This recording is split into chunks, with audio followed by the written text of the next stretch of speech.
What is up, everybody? Welcome to Friday Night D&D for a new session of our spin-off campaign, our mini campaign, Spelljammer inspired Dark Frontier. I'm Jaso, the DM, and who else is joining me this beautiful Friday evening?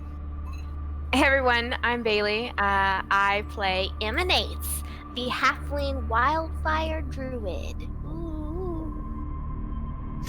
Hey everyone, I'm Luke. I'm playing Ill, the Mind Flayer Artificer, Artillerist specifically. I like guns.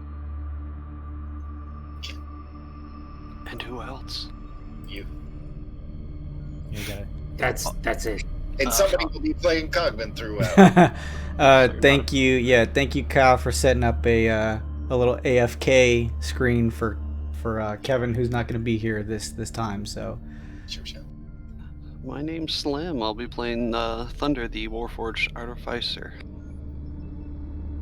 I'm Kyle, and I'm playing Bolt, the leader and de facto captain of this here fine vessel, and that would be both halves of this here fine vessel. God. We're doing great. Hey everybody, I'm Nick, and I am playing Ironhide, greatest gift of all time. I'm a barbarian, and pirate captain, bosun, mayor of the ship, in all of its halves, all of them. Oh, and Spelljammer now too. Immediately. Thank you, everybody. I really appreciate that. A big thanks, as always, to our character art that you see for everybody. That's provided by @LumenArts. I'm gonna throw this up into the chat. Really appreciate that. Go check out his Twitter.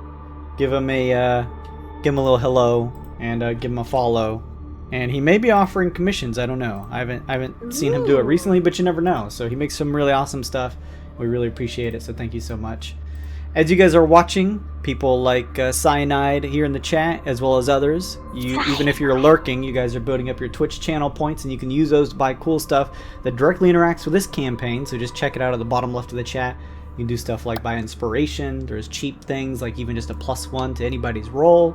You can buy curios, which are like a single-use consumable magic item. There's expedition tickets, which are like the meta currency of the campaign that the party may or may not be able to one day use in this one. So all kinds of fun stuff there. If you give the channel a follow, you get an immediate boost to Twitch channel points, and if you're subscribed, which I greatly appreciate, all of that goes back into this campaign and my addiction to Roll20 Marketplace stuff, which they actually are now offering, like, on top of whatever you get for like the pro Roll20 subscriptions, like free tile sets and stuff. Did you see that, Luke? No. Interactive ones. Yeah, they're like offering kind of just like monthly rewards, which is kind of cool. Dang. I think this month's is the Fae interaction. Yeah. Tile set. So that's pretty cool. But yes, so if you guys are subscribed, you get a multiplier to those Twitch channel points. So just something to consider, but I appreciate it even if you're just here and watching and lurking. We had a community challenge with the Twitch channel points, and no one donated to that, so I'll be starting a new one for this upcoming session. They run to a maximum of 30 days. So I'll do it again just to see if anyone wants to bite. Community challenges are like everyone pulls their Twitch channel points together to try and go for like one goal. So instead of people individually buying stuff, you guys kind of come together and try to throw your points into this big amount to see if you can bust it, and if so, everyone gets a certain reward for it. So I'll reset that and we'll announce it next week. Also, as you guys have been seeing over and over, there's a whole bunch of global stickers you can slap on the screen, and if you're a subscriber, you get channel specific stickers, a lot of them having to do specifically with this campaign, with some of the characters and some taglines with them, so check that out. I actually need to go turn it on in Twitch, but we do have the D&D overlay. That overlay is such a pain in the ass because anytime I don't stream Dungeons & Dragons, it just turns off. So I just have to go return it on every time we stream this. So it may not be on right now, but I'll go turn it on eventually here. But yes, so cool stuff. If you guys want to get to know some of the more technical side of the characters, take a look at their character sheets and stuff like that. Something to check out. Let's see, that is it for my housekeeping.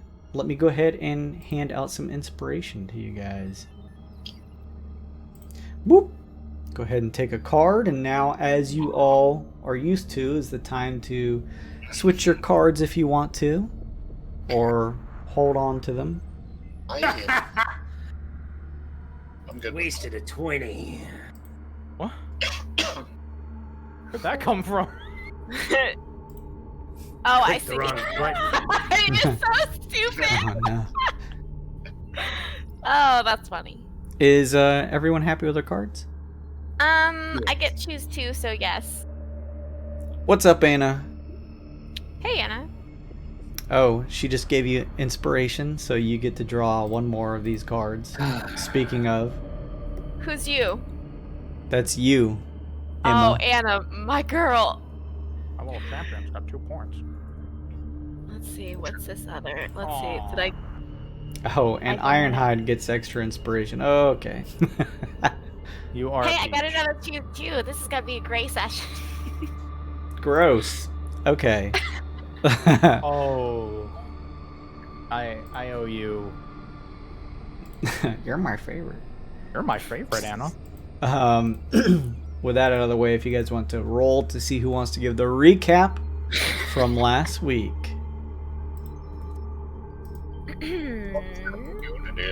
Also, testing. Any difference in my voice? No. No. Boo! Good old clownfish, huh? Boo this clownfish! I am ultimate. You will never get me. You did like the last 5. I don't know. Shut the fuck up. What session are we on?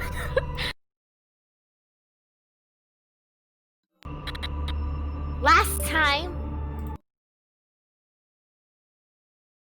on Wild Frontier, what is this one? Twixt Dark Tales, Frontier. Dark Frontiers.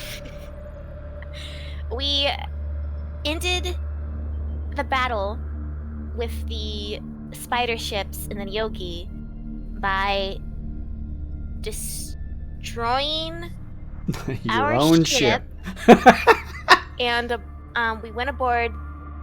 We basically killed everyone on the other ship. Oops. It's okay, they were bad guys. Anyway, we took over their ship and we followed the other ship that thinks we're dead into the graveyard of ships. So we brought our ship with the spider ship to the graveyard of ships and then split our ship that was destroyed into 2. So now that happened and Wait, hold up. You made it sound like we meant to do that. yeah, it's part of the plan. Oh. So, Ill killed a slave, Nyogi, that was piloting the other ship, so we didn't get any information from him, unfortunately. Oops. And now That was Emma. That was Emma. we're we This is like one of those uncertain narrator type of things. Yeah. okay. So we made it into the graveyard, and the first thing we see is a dead body, right? And apparently it's not dead, still wiggling around, and it's probably a zombie. That's where he left off. That Very was nice. great. I Very did nice. great, right, guys? Right? That was a totally true and accurate. Oh, 10 out of 10. Yep. Yeah. See, it's fine. It's All fine. those Yeah, it's things did all the happen. head pats. Well, I don't know what It's you're fine. talking about, Cole. I said all those things did happen. Yeah, you're right. You're right. You're right. You're right. How's the voice now? It's Jason. Oh, fuck this thing. I was gonna say piercing and whiny as it's supposed to be. Yes, it's supposed to be different than that. Yes. Sounds like a shrill housewife. I'm not sure what's going on. Okay, everybody. Thank you, Bay/Emma, for that recap. You find, even though you don't need any, because Anna, your best friend over here, has shoved your pockets full of them. You have a extra expedition ticket. Yes. Totally gonna spend all of these in one place. So yes, as she had mentioned, you guys had left off beginning your investigation within this graveyard of nested wreckage that surrounds this area of the Carnelian Sea. You had a tussle with 2 mindspider ships manned by Neogi, and were able to commandeer one while your ship took a blunt force amount of damage from the other, trying to push it towards the wreckage to hopefully switch seats. Unfortunately, it busted in half, and I think that's when you guys decided that the crew would be working on removing the Spelljammer helm from your current ship that's in 2 pieces and trying to switch it with the current helm that is in the mindspider that you guys have commandeered to fly into this nest. As you guys began exploring, you were able to find some type of notification that led deeper into this nested area of shipwreckage. And while beginning to explore some of the interior of the shipwreckage here, you guys ran into what looked like a number of corpses around. And Emma, as you were checking the pulse of this nearest body, upon realizing that it had no pulse, this female-looking humanoid who was laying face down, dressed in what looked like average adornments of what reminds you of just like a typical crew member, not too dissimilar from your own crew back on your ship, although they're not donning the colors of the patrollers or anything. This just looks like standard crewman. You're not sure of the affiliation. Upon realizing she had no pulse, she began to turn towards you and reach out your way. No. As she does this, reaching up towards you, you can see that her face is a bit gaunt. Her skin is slightly tight and pulled back a little bit. Her eyes sunken a little bit back into their sockets. She reaches up your way and says, "Water." Wait, what does she say? She reaches out to you and says, "Water." Oh shit, water. I don't have water. Is that gonna help you? Oh god. Oh. I think I do. Wait, do I have water? Do I have a water spell? Hold on. Water skin. No, I don't have a water skin. Okay. Captain, I have one. Well, that's weird, but can I have it? Or I guess I got a water skin. I would like to step away from this disgusting mammal. Sure. yeah, so probably a good idea. Captain, should I lubricate the human? Ugh! I don't say it like that. I would just give the water to Emma. She can take it from here. Thank you. Oh, no, I think, okay, alright. I will take the water. Yeah. While this is If you want to establish a perimeter, that would be fantastic. Perimeter's good. Okay, lady, we're gonna throw water at your face, and you can't jump and leap at us, okay? Water. Can I do a nature check on her? Sure. What are you trying to figure out? I want to find out if I've heard of zombies before, or any certain kind of monsters similar to what she is showing to us. Sure. I ready in action if she attacks anybody to punch her with all the force my mighty metal arm can take. Yeah, punch her in her stupid gaunt zombie face. Maybe if she's well, she's a good zombie. A unnatural 20, huh? Yeah, it's a dirty 20. With an unnatural 20, Emma, you are studying her features and looking at the general way her skin is pulled slightly tighter than what you would typically be used to with a living person, as well as how her clothes and armor seems to almost hang off her body. And from the cadence in her speech as she asks for water, you get the sense that she is probably some type of undead, although it's strange that she is speaking. Beyond that, you're unsure what exactly is going on here. Undead are usually unnice. They're not nice. So,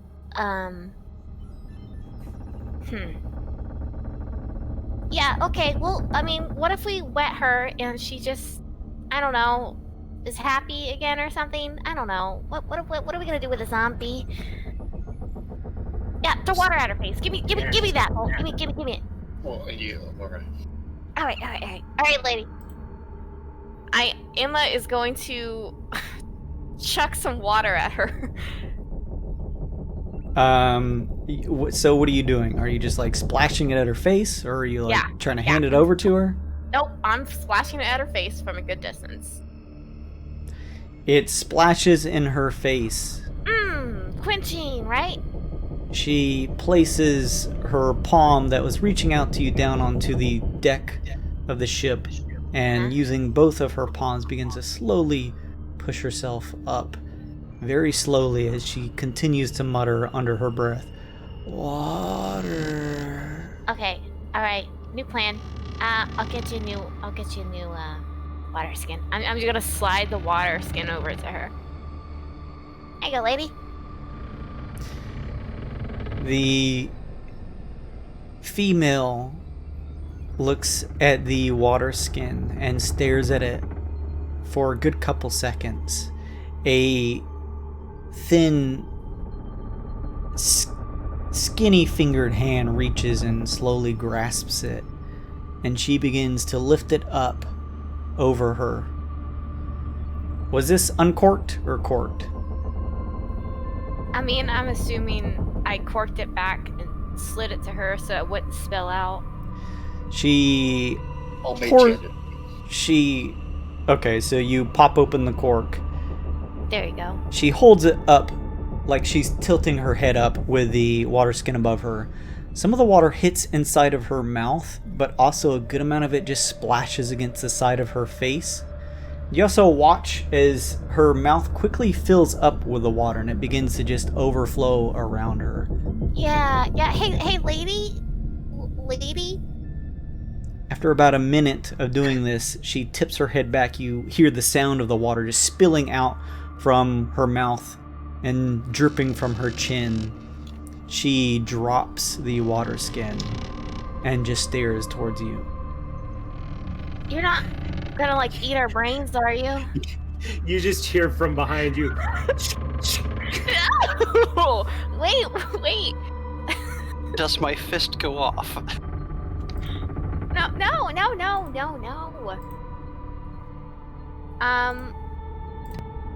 What if we could like use her? What, like, I don't know, like, hey lady, do you want to get the Nogi back, or do you want to avenge your death somehow?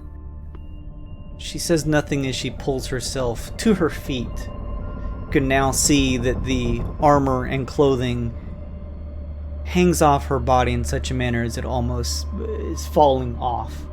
Her features are gaunt, and she, not paying attention to you, turns and begins to walk towards the edge of the ship, just placing her hands on the side. Are you... Okay. What? What is this thing? I think this thing needs to be put out of its misery. But it's not like attacking us.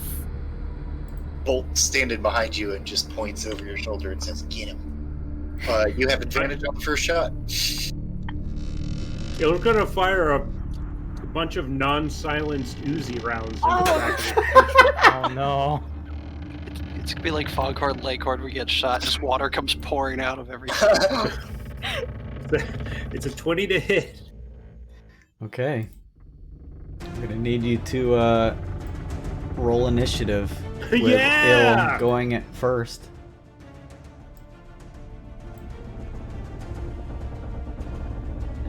Do I need to roll, or am I like going to the top of the order? You can just 99 yourself. Ironhide. Does my fist go off? Did you have it readied?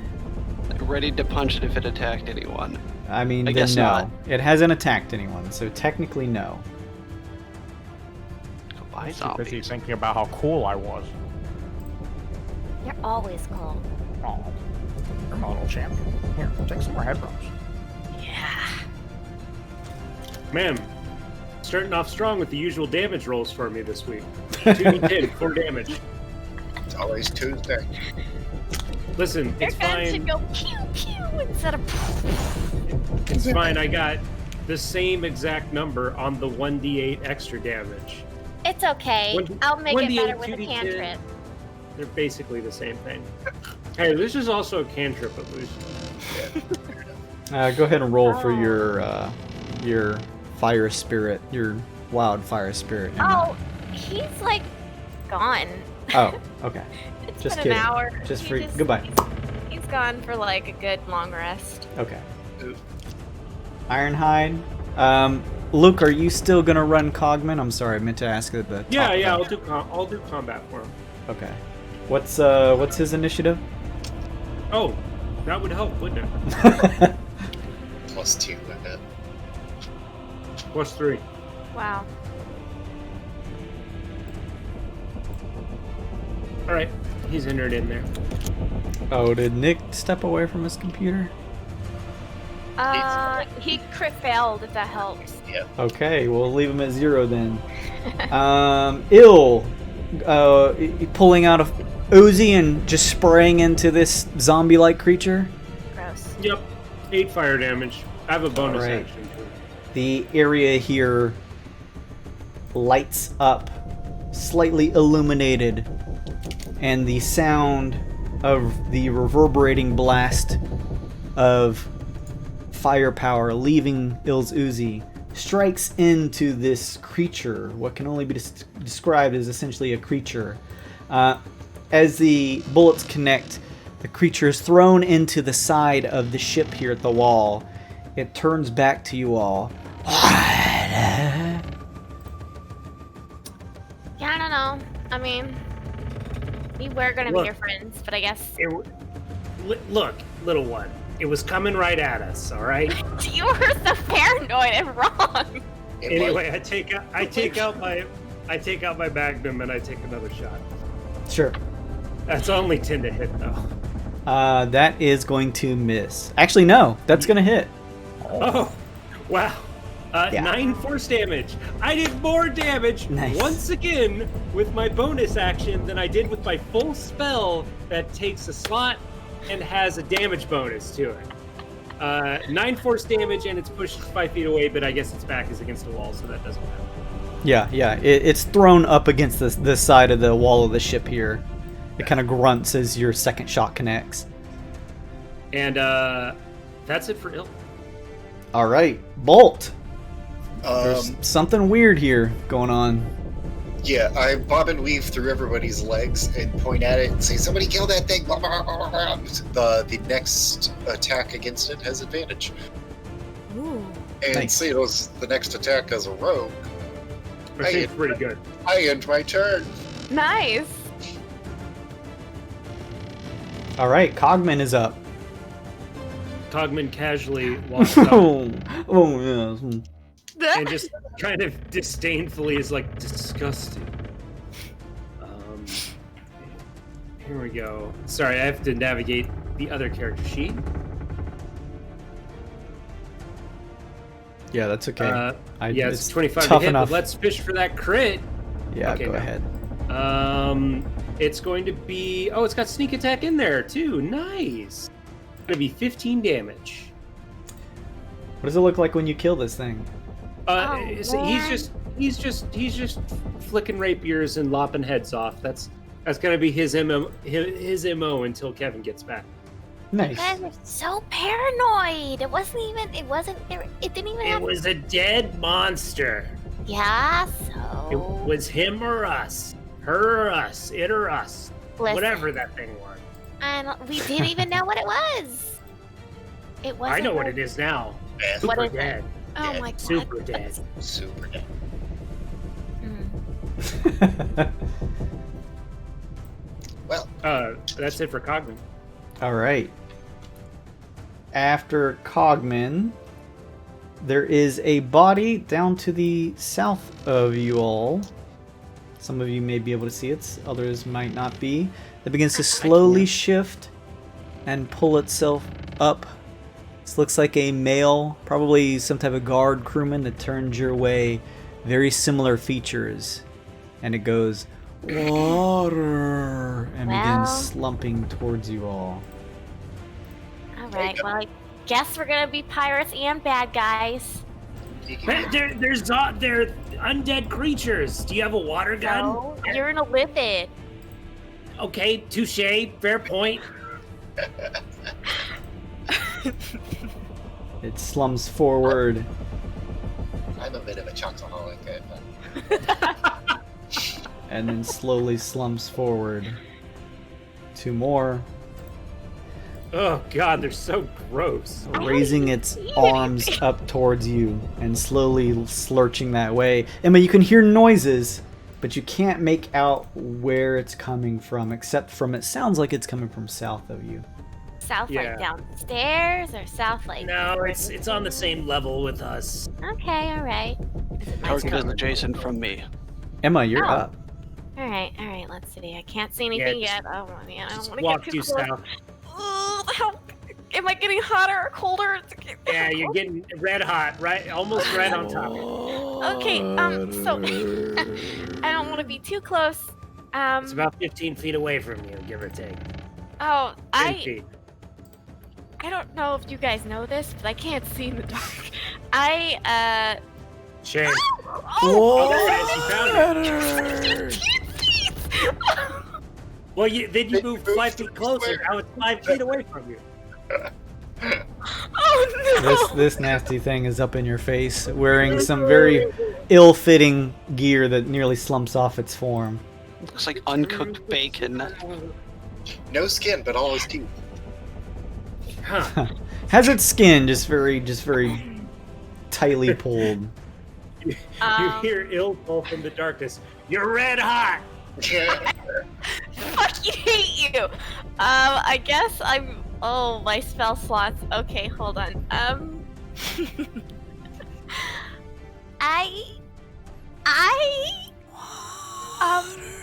He says red hot, and you feel its hot breath across your face.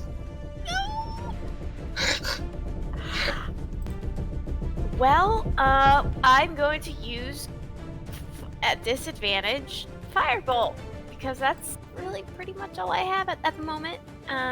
Okay.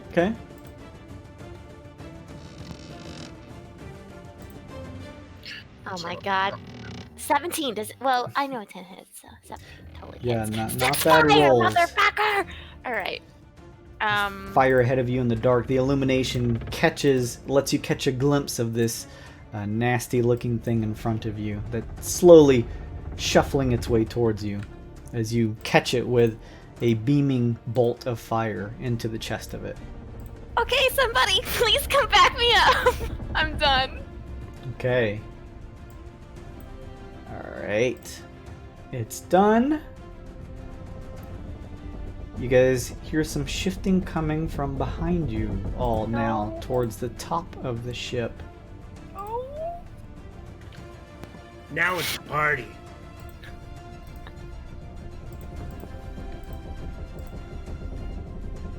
Let's see here. Oh boy, I hope nothing sneaks up and grabs me out of the dock here.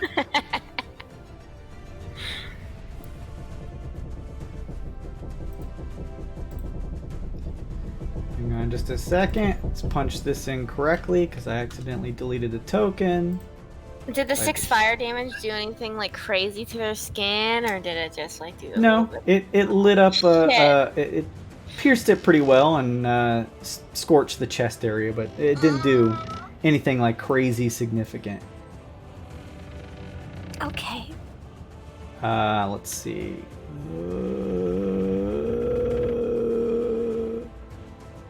Ironhide, from behind you, you hear bread. Oh no. Bread? You want Debbie's? Let's see, this is gonna happen from bread. Oh, I like bread. Bread's nice. Oh, so good. Oh, I'm hungry. I can't see in the dark with my glasses on. Very different. Let's see. Ill and I believe Thunder, you guys see over to your right the corpse slowly shifting up to its feet.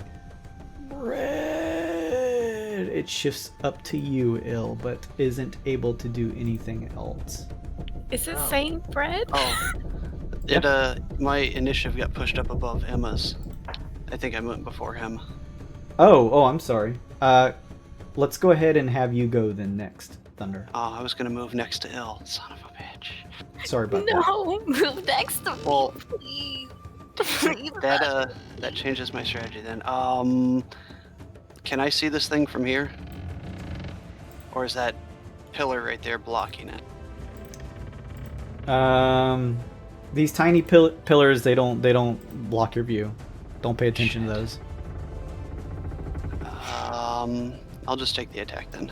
I'm moving to over here. Next to it, he can get an attack if he wants to.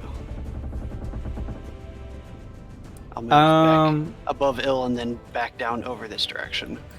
So I'd move in past his space. I see what you're saying. Yeah, he is gonna attempt to. You notice the male zombie as you try to shift past it to get on the other side of the one that's next to Ill.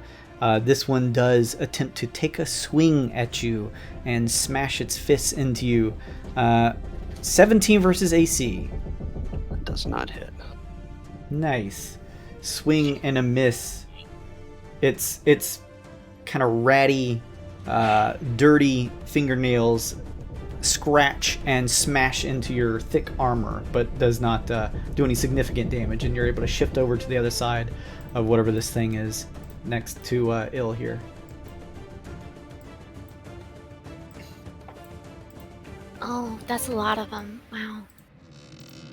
What? I'm going to cast Thorn Whip. Big old long blue metal cord shoots out of my forearm. I'm going to shoot it at this guy. Okay.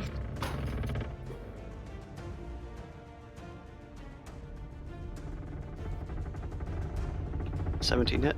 Hits. Yay. As a 2d6. He takes 7 damage and he's pulled 10 feet. So I'm going to pull him into the pit down here off of Emma. Into the pit. Oh, thank you. Wait, you're over there? There's stuff over here. Okay. How much damage? 7. And then you're pulling him towards you? Yes, 10 feet. So 10 feet this way. Emma, you can barely make out your hand in front of your face, but you can kind of just like barely make out the base silhouette of this creature as it is pulled, brushing past your shoulder and pulled off the ledge that seems to just go deeper down into darkness.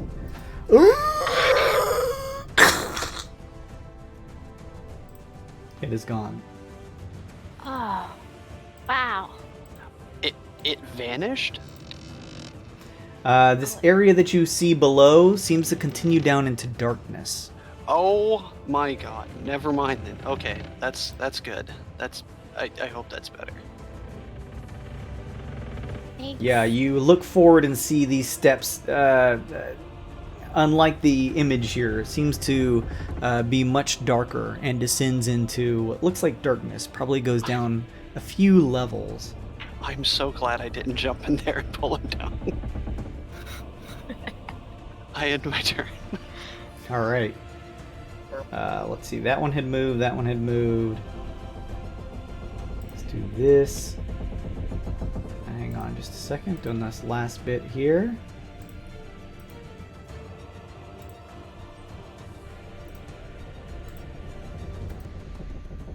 This You isn't guys- so bad. Who said that? Ooh, is a ghost. Oh god, there's ghosts and zombies.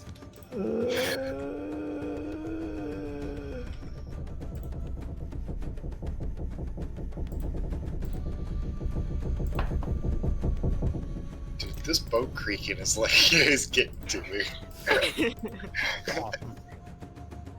All right. you guys hear more shuffling, and some of you are able to see more of these creatures beginning to shuffle towards the rest of your party. Ironhide, you are up, my friend. Oh, it's my turn. They shuffle towards us like that. Not exactly, Well, no. I'm gonna immediately bonus action to use my last rage.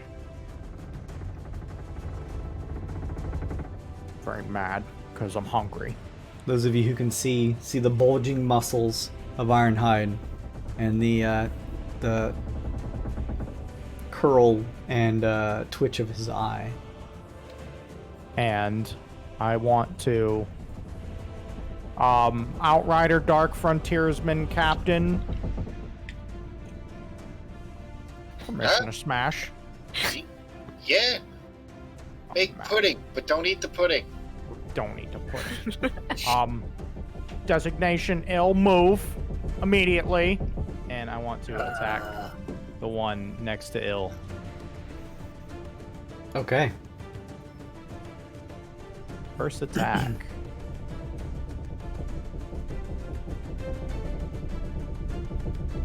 It's 11 versus AC. Hits.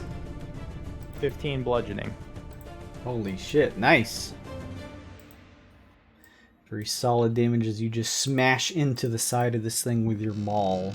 You hear the cracking of bones as your maul just connects, smashing into it. Do it again. 27 versus AC. Hits. 12 bludgeoning. What's it look like when you kill it? Completely smash it through its face, through the deck. There is the crunching, echoing sound of wood as the maul's brought down. A number of gibs fly around as the creature's just decimated into the floor at your feet, Ill and Thunder. Best Dark Frontiersmen ever. They're gonna make posters of me and everything when we're done. Ill, move. I listen. When it comes around to my turn, I will. I said immediately.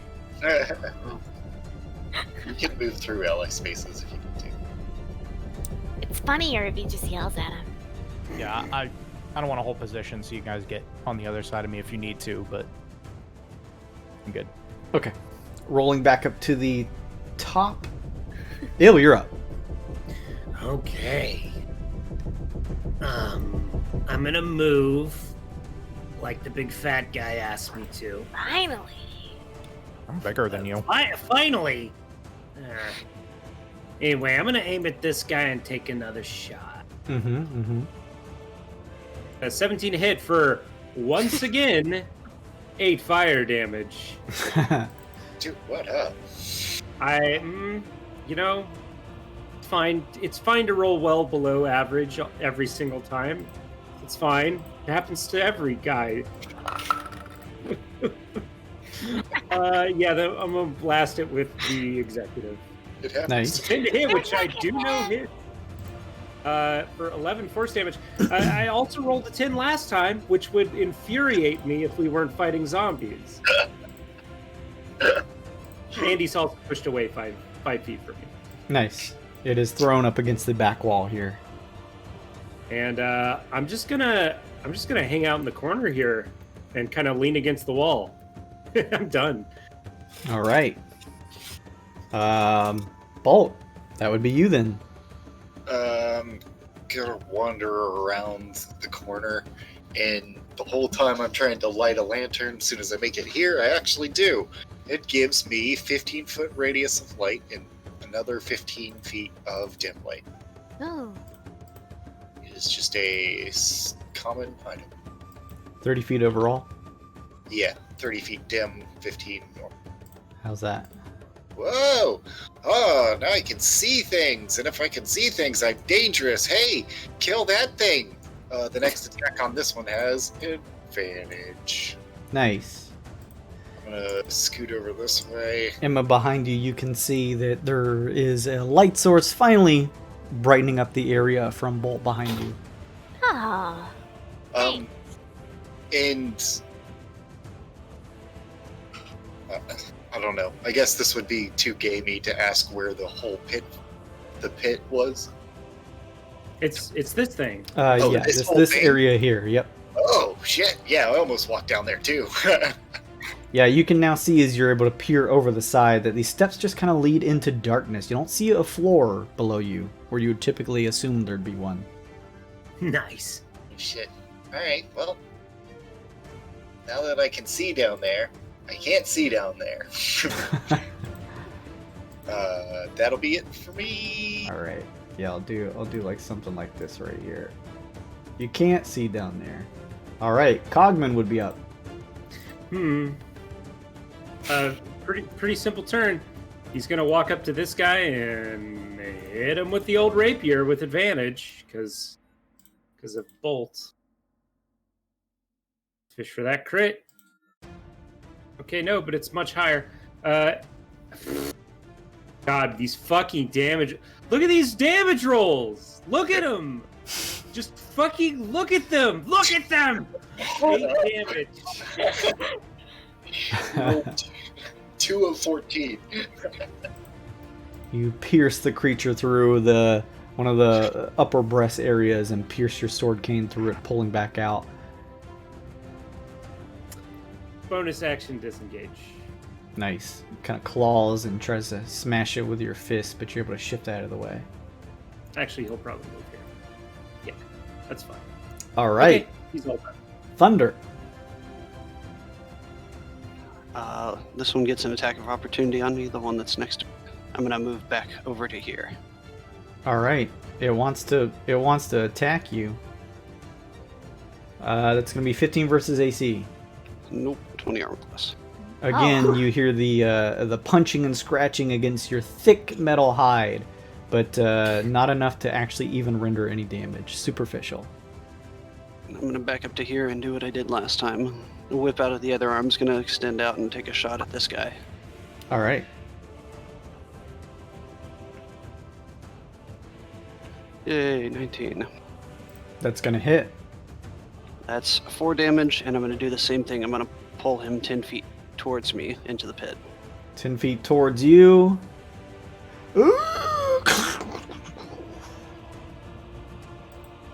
You watch as it tumbles down the stairs into darkness. I look over towards Bolt's direction. Captain, due south of you. Requisitions. I saw a chest. Oh, treasure. Oh, goodies. Emma, Yeah? requisition treasures.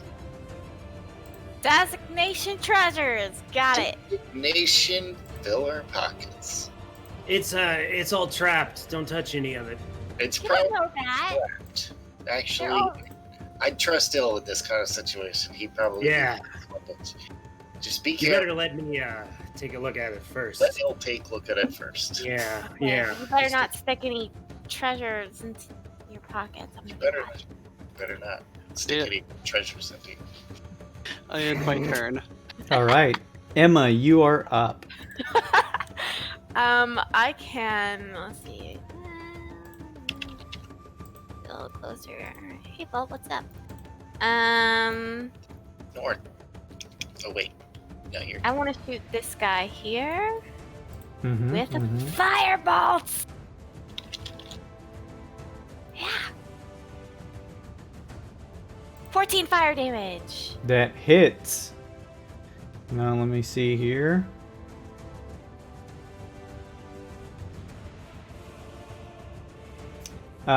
Your bolt connects, and the creature immolates on a good portion of its body.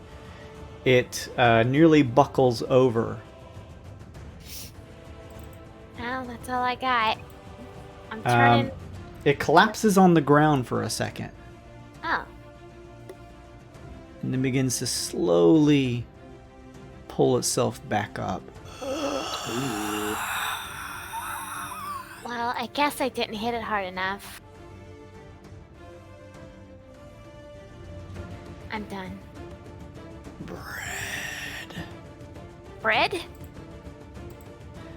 This one next to you, Ironhide, is going to attempt to attack you. Oh, wants my Debbies.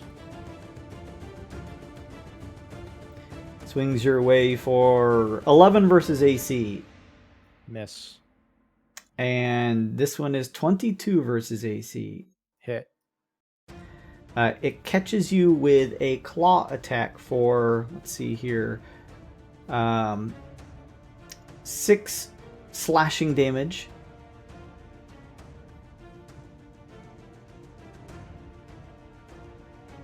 And you also watch as it opens its mouth. Oh no. How come Ironhide always gets like eaten by other things? They're wanted grabbers. I eat everything, so I taste like Debbie's. It tries to launch its jaw down onto your arm, but it catches on part of your armor, and you're just able to kind of like throw it off of you. Ah, get off of me. I wonder how gift tastes. Like Debbie's, that's why everything wants to eat me. Their brains taste the same as other brains, if it's any consolation. No, it's not. Ah, okay. The one that Emma shot clambers very clumsily and slowly, nearly toppling over with each step it takes, and attempts to rend a claw towards you, Ironhide. That first one wildly misses. The second one is going to be 15 versus AC. Hit. Okay. Sharp claw digs into you for 5 slashing damage, and it tries to bite down on you for, you said 15 hits? 15 does hit, yeah. Okay, with that, it tries to bite down on you with a biting attack, and this time kind of catches you in a open area where your armor is not on, covering your flesh as it bites down for a 7 piercing damage. You're able to like wiggle it off by wildly swinging your arm, but not before it kind of digs its teeth deep in. No.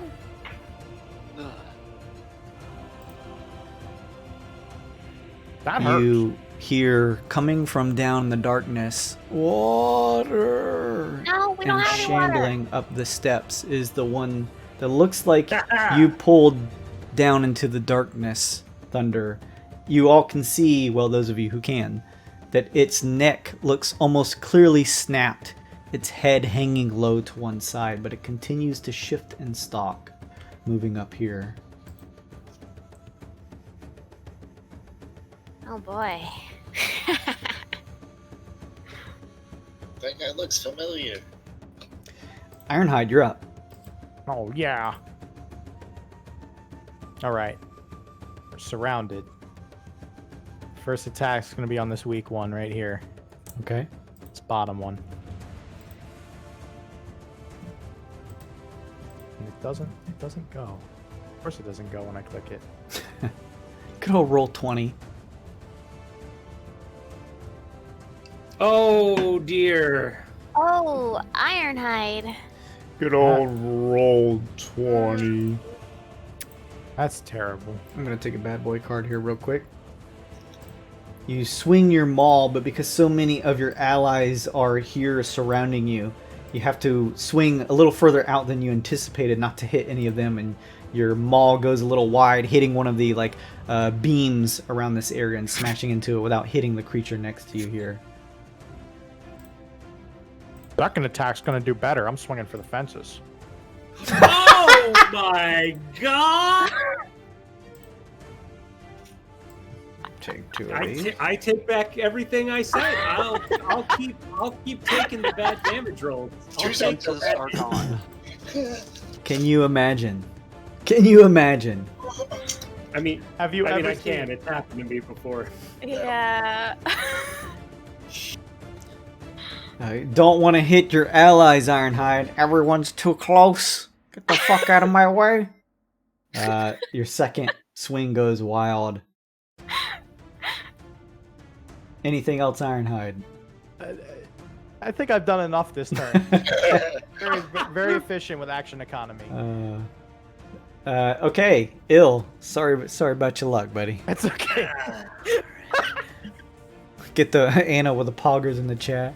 Oh. Let's finish these bad boys off. All right. Third time's the charm, and I'm gonna fire right over Ironhide's head into the zombie thing. Oh, that's a much fucking better damage roll, folks. That's a much fucking better damage roll, folks. Backstabber. That's 27 fire damage. Is that a natty 20? No. It is not, because it didn't have Okay. advantage. Okay. Otherwise, it would be 2d10 and 1d8 more, which would have been amazing, but I don't think it's needed. Firing at the top or bottom one? This guy. Sorry. Okay. You easily drop this one. Your shot connects. And I'll do one of my pot shots at this guy up here. Its corpse slips off of the side down into the darkness. 7 force damage on the one up there. All right. You blast it into the wall. You see one of its legs nearly is torn off as the bone of the leg snaps out of the flesh. Nice. There is blood behind it on the wall as it kind of sloops down. Its head drops. You could see that Ill aimed a little bit more carefully that time so as to not plug Ironhide in the back of the head. Whereas before he was just kind of like not looking. He went from the gangster shot to the actual. Yeah, he did the sideways shot. Anyway, I'm done. As you all watch, the creature's head begins to lift back up again. Water! And it picks itself back up. Ooh, interesting. They got some sort of comeback from the dead thing. Yo, undead fortitude. Anything else, Ill? No, that's it for Ill. Bolt. On the other hand, Bolt just goes and shoots. That is a 12 to hit. Does That all 6 hit? piercing damage. Are you shooting the same one he was? Yeah. Okay. Oh, and it's got other people around it, so I get sneak damage, so that's 14. Oh, nice. Oh, with that shot, using your crossbow? Yeah. The bolt goes into one of its sunken eye sockets, and it's like posted up and just like thrown up against the wood paneling wall behind it, and is just essentially just like tacked on. Kind of just hangs loosely, all of its limbs just falling at its sides, dangling. Well, now, that's how you fix that problem. Excuse me now. Hey, somebody kill this thing. The next attack against that has advantage. Looks like you can get around behind it there, Cogman. Yes, I had already ascertained this. Well, fair enough. Anything else, Bolt? In your own time, Cogman. Oh yeah, I see now. Cogman's up. Is there flanking in this campaign? Mm-mm. Do we get it? No. Okay, that's fine. I still have advantage. Here we go. To blam and fishing for a crit. No, but it's much higher. That's 12 damage. Nice. A solid stab into the back of this one as it had its attention turned towards Ironhide.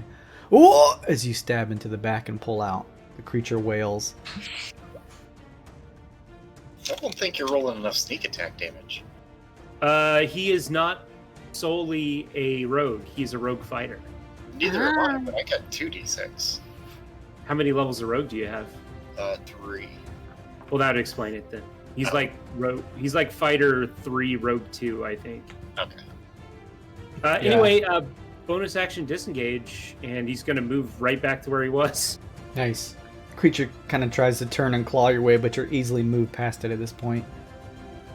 Anything else, Cogman? Nope. Thunder. I'm going to take a peek back at that one that's behind me, and I want to spend my action to take a general intelligence check and know why these things are trying to come back to life. You could do history, you could do nature. I will do I'll do history.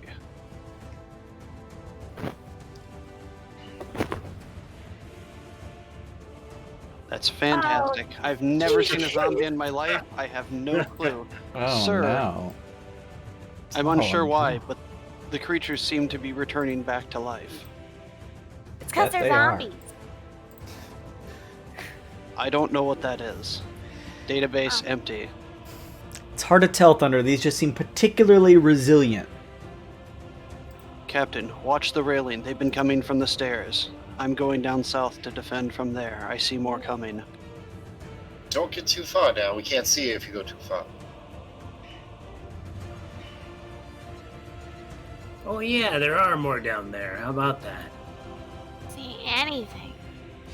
Yeah, you have weak, boring mammal eyes.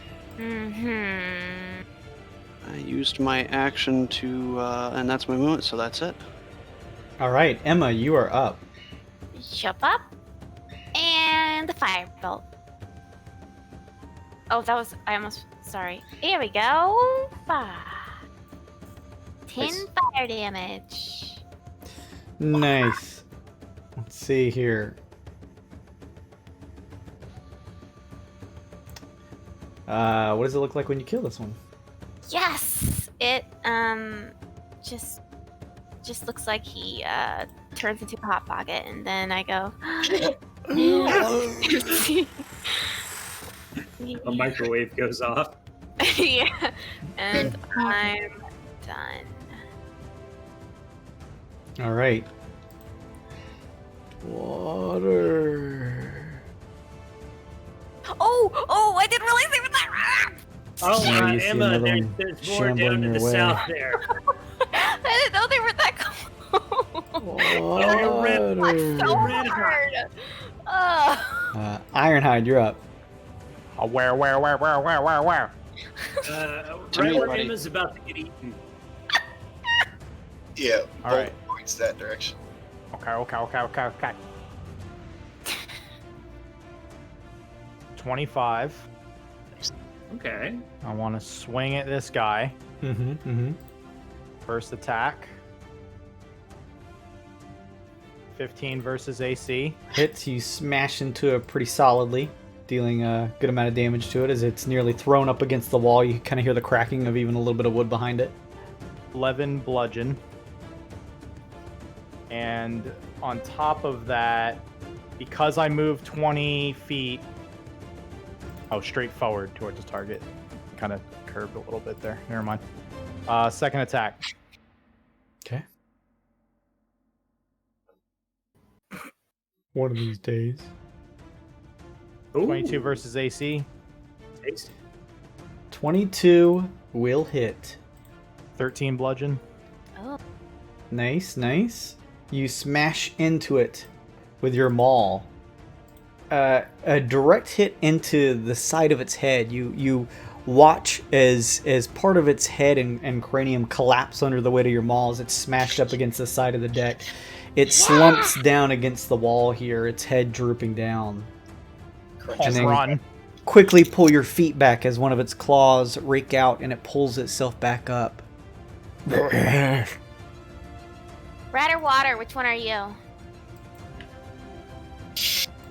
I'm It Debbie. seems to try to speak, but can barely do so. Maybe this one wants a turkey dinner. Totally wants a turkey dinner. Anything else? Ironhide. That's all I can do. All right. Ill. Hey. Same as I was doing, I think. Let's shoot the one in front of Emma. Mm-hmm.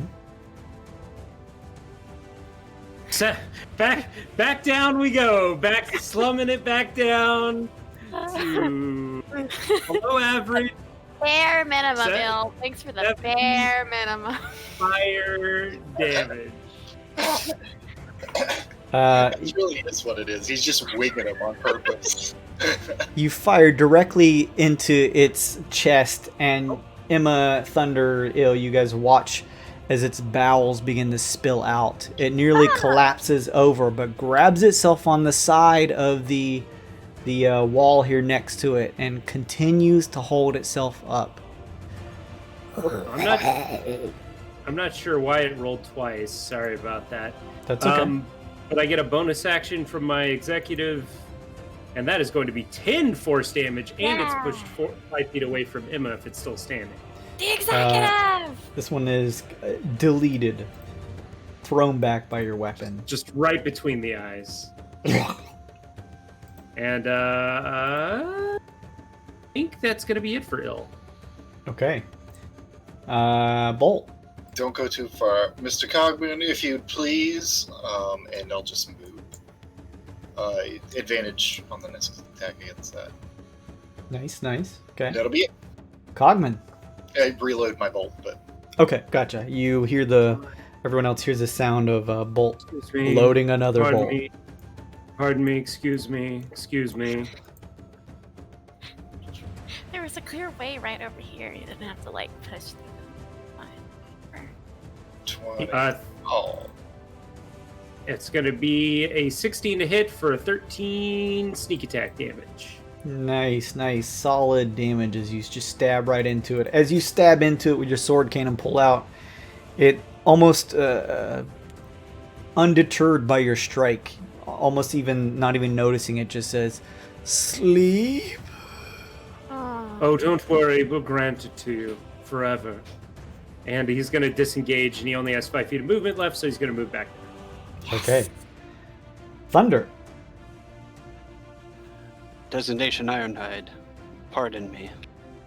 I slip past him and come over and punch what's left of this thing's life out. Yeah, Official bosun, mayor, captain, pirate, pardon. Immediate pardon. That was 25 at the first one. That's gonna hit. That's 7 damage. The second attack. 7 thunder damage, if that matters. You see the crackle of electricity run through your fists and spark around the body as you smash into it. That's even better. That's 11. That's gonna hit. No, 11 damage, sorry. Oh, gotcha. What's it look like when you kill this one? Just explosion. Just like the vibrations from my fists go through it, and it just splats back.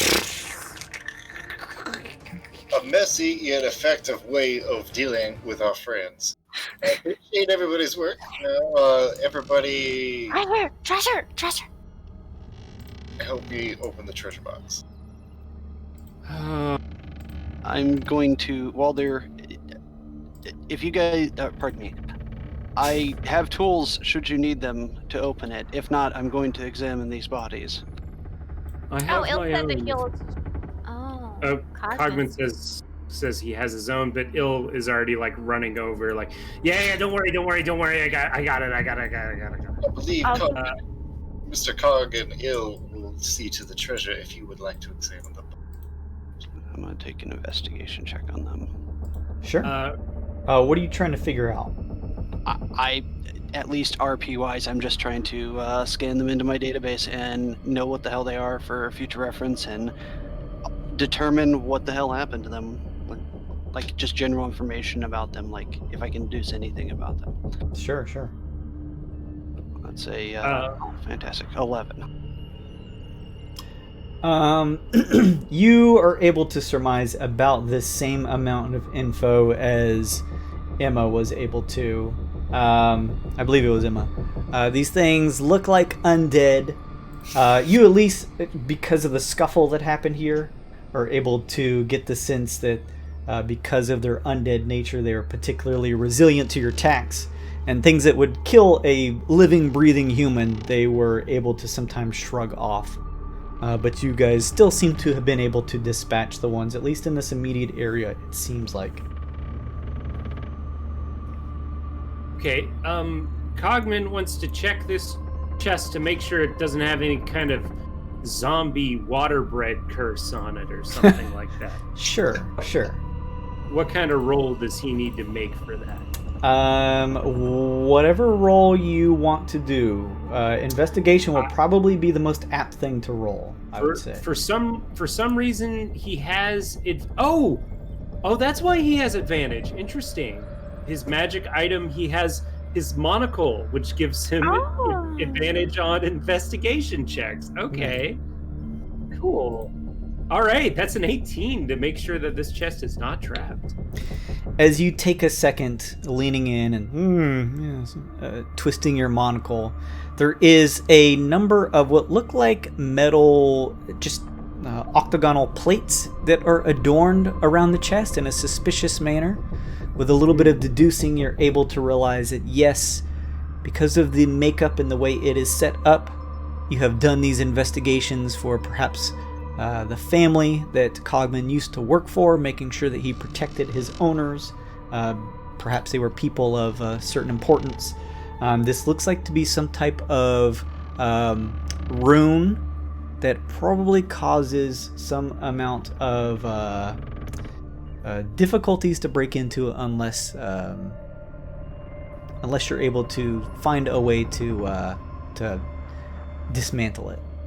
Is thieves' tools? Can he use his thieves' tools? Sure, I'll take a check for that. Yeah. Be careful, Mr. Cog. Oop, that was 6. To ability check. Nice. Okay, cool.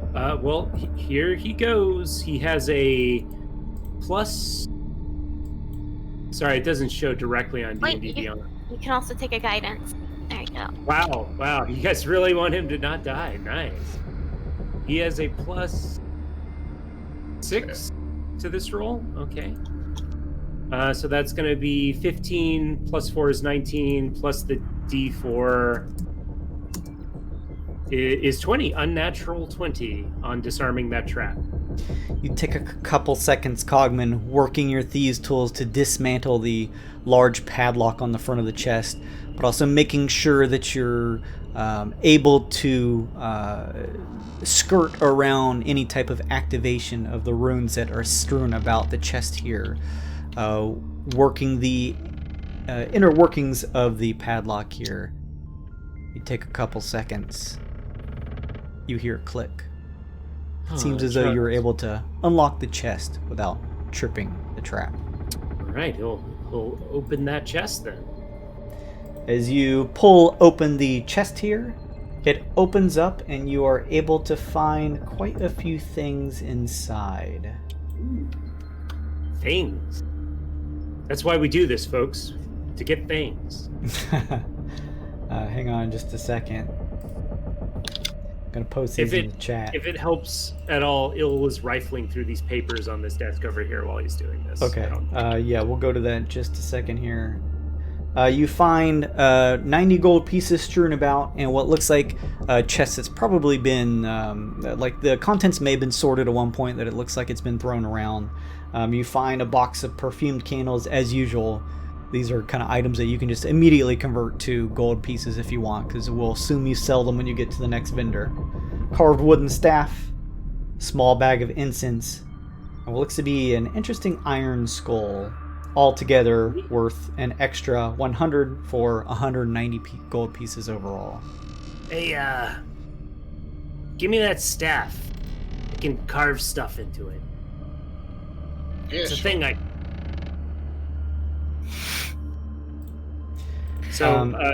So 165 into the party pot. Who should keep track of that? I'll write down party loot until we figure it out. Yeah, I feel like Bolt's a good one for that, because Il is not going to share any of it if you give it to him. I'll put it in the death pool. I mean, I'll leave it right here. Oh. The death pool. No. As for Il, you begin shifting through some of the strewn documents on the table here. Il, give me some type of investigation check. Okay, I'm pretty good at these, I think.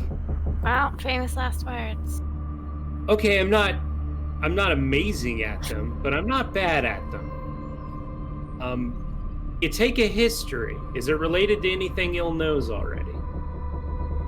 If not, feel free to say fuck off. I'll say, to paint the picture more, it probably not, because as you're pulling through and kind of just moving the documents with your hands, just kind of shifting them over the table, they seem to be written in a language you don't understand. So you're kind of just trying to use investigation to maybe try and pinpoint one that looks more important than the others. Okay, not bad. 16. There is one that seems to have just from the way that you may have like a general understanding of, note-taking and research notes, one that just kind of stands out more than the others that you're able to collect. Although it's still written in this very scratchy, very, very difficult to read lettering that doesn't come across as any language you naturally understand.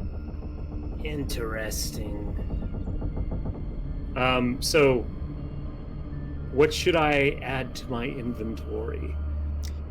I would say add mysterious notes.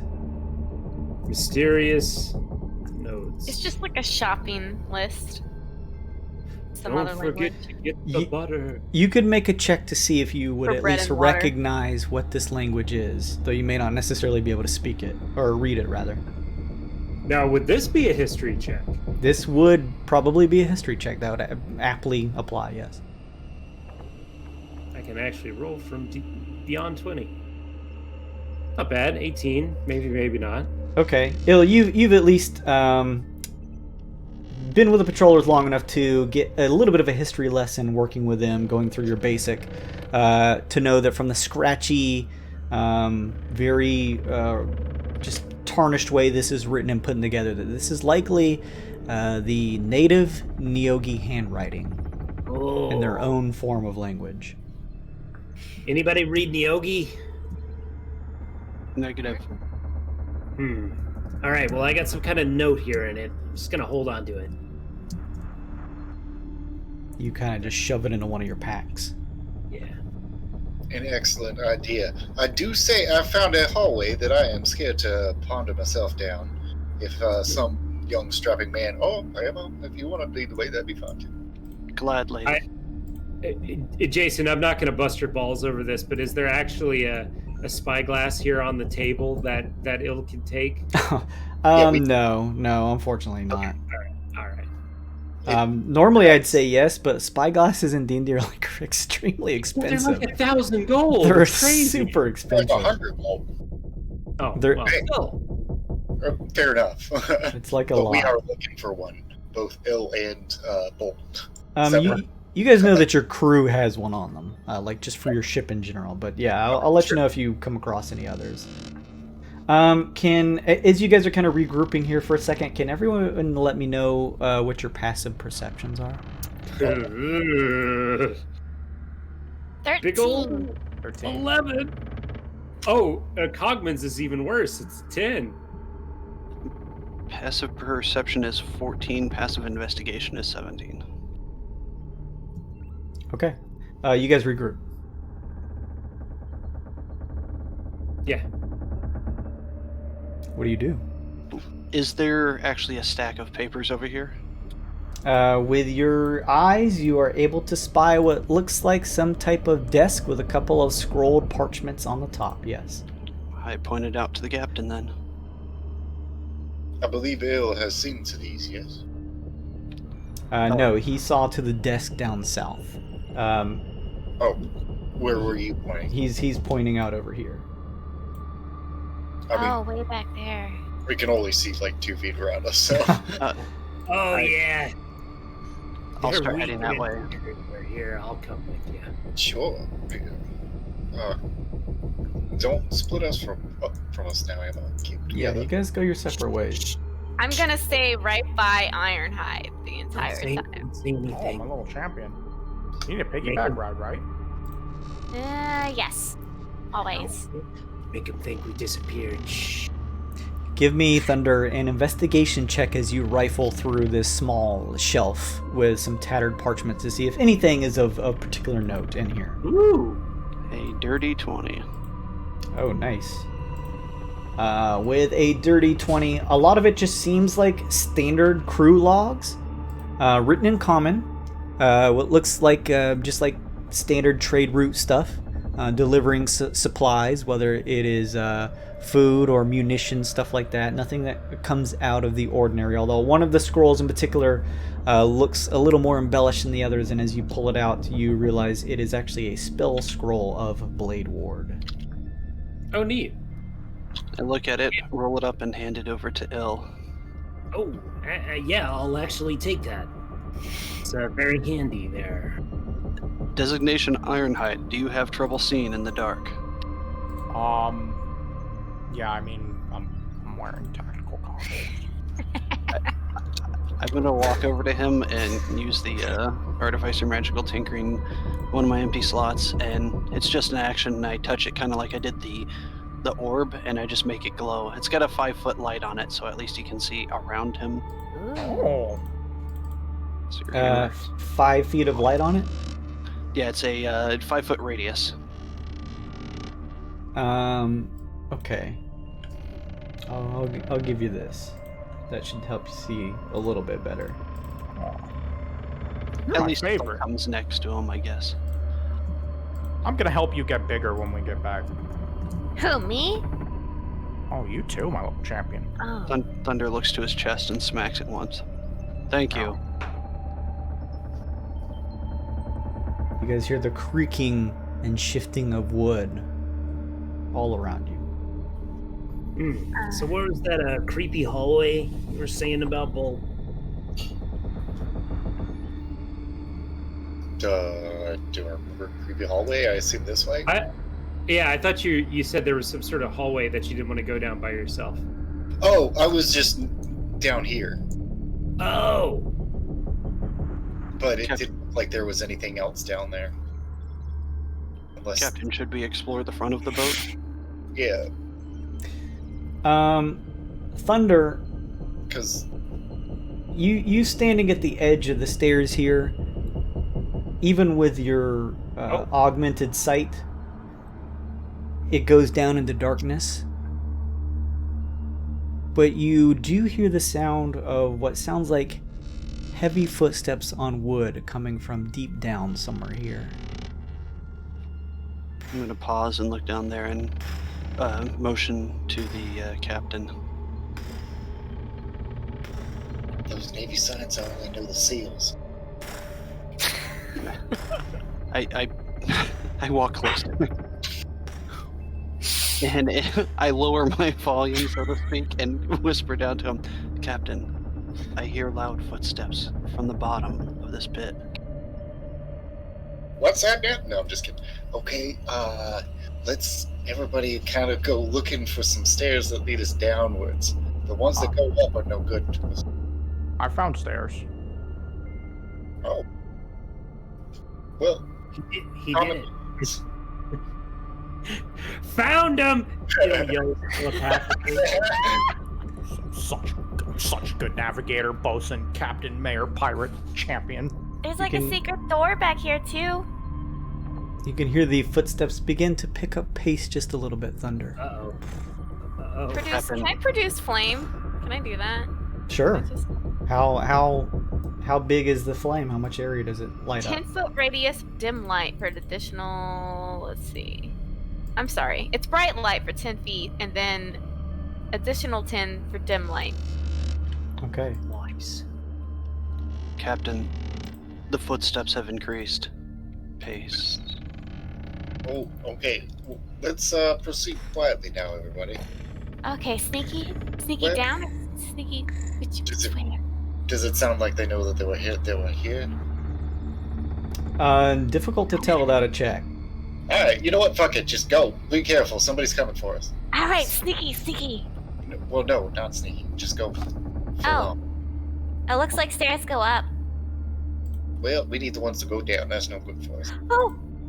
I want to check this. I get excited and I want to check this. Sure. Everyone else check this stuff. You see a open room that is filled with a number of desks. I start rummaging through all of it. Oh yes, let's fucking find something. Give me an investigation check. Okay. Nice. 15.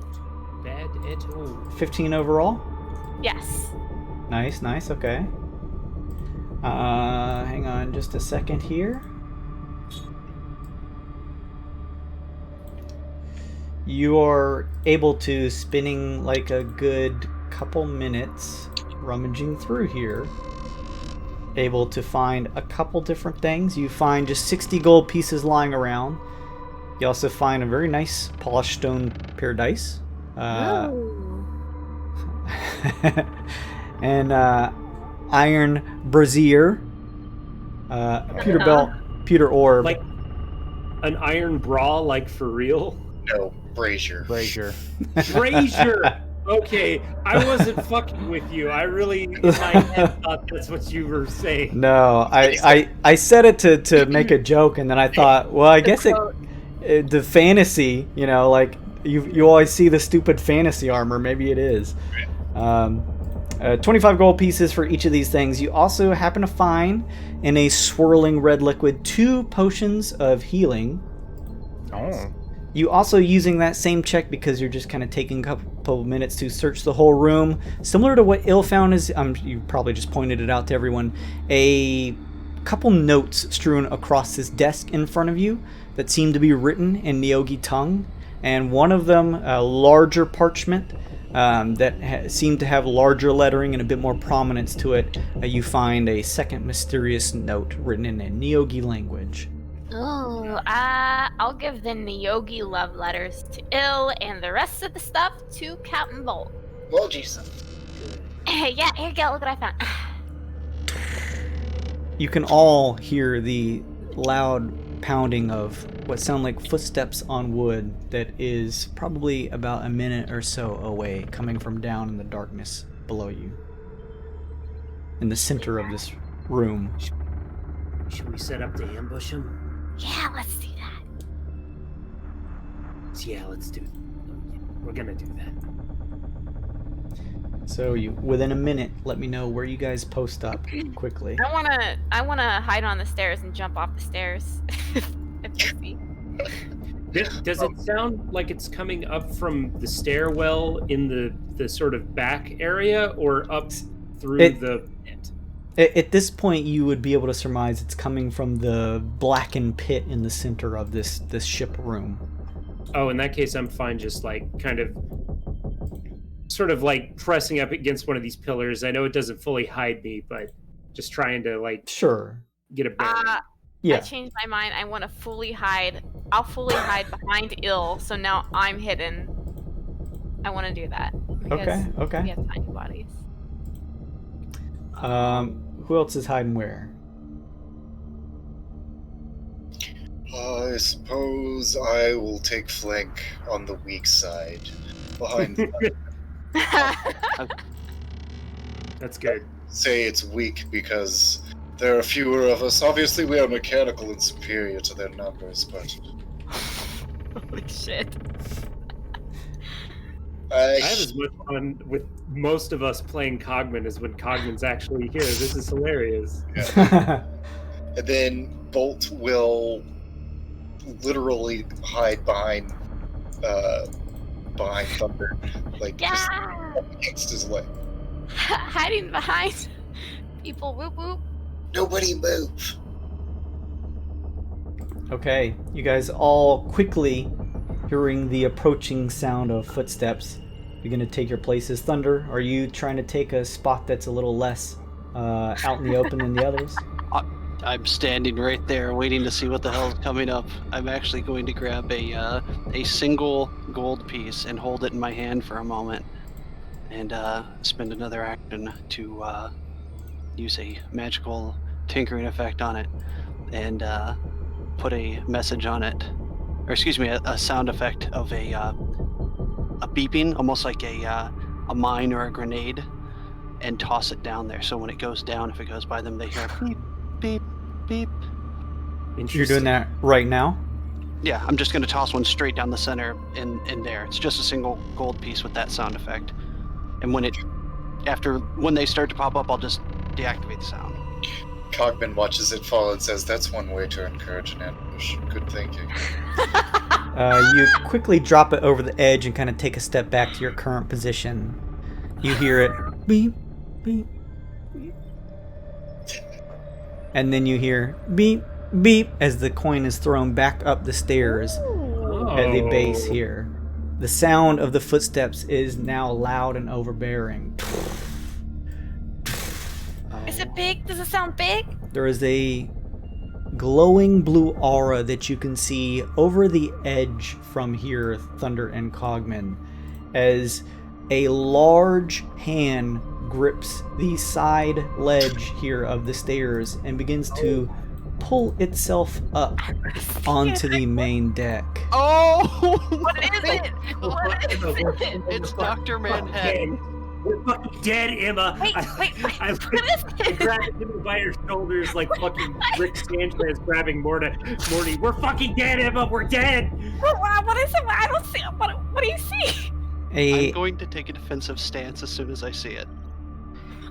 Possibly 8 or 9 foot tall humanoid creature who looks at least humanoid in shape, though whose outer layer just seems to be almost like a pure obsidian black, very muscular and built, and surrounding its entire body is this effervescent, glowing blue, almost flickering, almost like flame, but not really, a wavy in a way, blurry almost, wave of this blue energy as it pulls itself up and it slowly begins to turn its head. You guys are watching the back of it now. You can kind of see its naked butt from behind as it just begins to scan the room, and then it turns around to meet your gaze, Thunder and Cogman. It begins to pull itself up the stairs and shift over and begin to tread your way. As it does, it looks to you, and in both of your minds, Cogman and Thunder, you hear, "You are disturbing the peace. You must be quiet." It continues to move towards you. I look at him and I put a hand up and say, "We will leave peacefully." Make a persuasion check.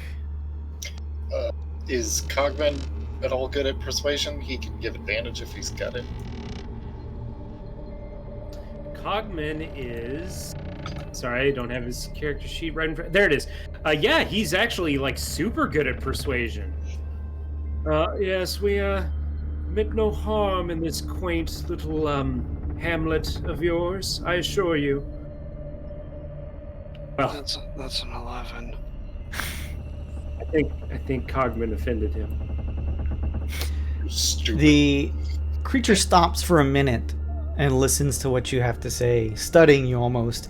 Its eyes, the similar blazing blue light, and nothing more. I lower my tone to a whisper.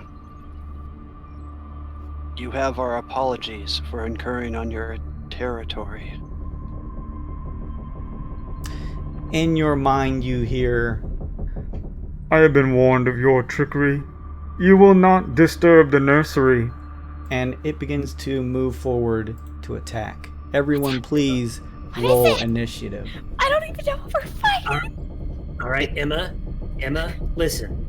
There's a big naked man made of obsidian out there, and he's about the size of 15 of you stacked foot on shoulder on top of one another. Holy moly. He's covered in blue fire, and he looks like he could pop your head like a pimple. Okay, so fire is bad against him then. I don't know. Yeah, we're I dead. don't know how We're dead. I can't do anything against people who. That's my thing. Fire is my thing. I don't know what to tell you. We're dead.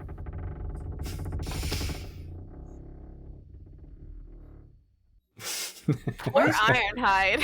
Right? Why is it rolling twice for Cogman? I don't understand. He might have it toggled on to advantage. I think. No, it should be using my extension, Oh, and it's rolling fine for ill. I don't. Then maybe it's because of Kevin's settings. Well, maybe it's Maple Leaf. stupid high, which is great. I don't change initiative at all. Sweet. And neither does Ironhide.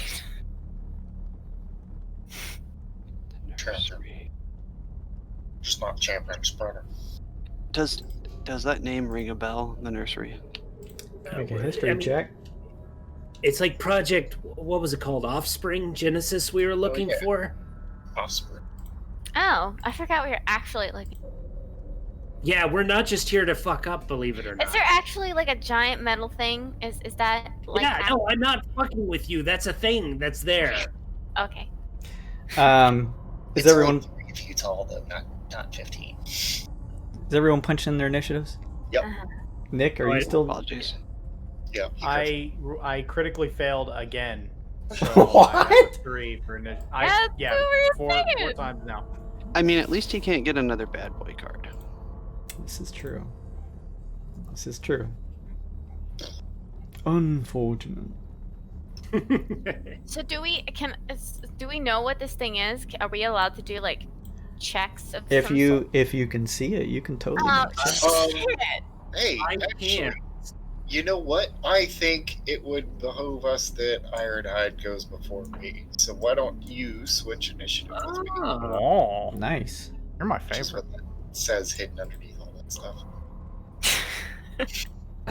Gotcha. In the meantime, I would like to make an Arcana check on this creature, Okay. since I can see him. Okay, well, that's a 6. You are unsure with a 6, unfortunately. We're fucked, Emma, we're fucking dead! Very strange looking creature.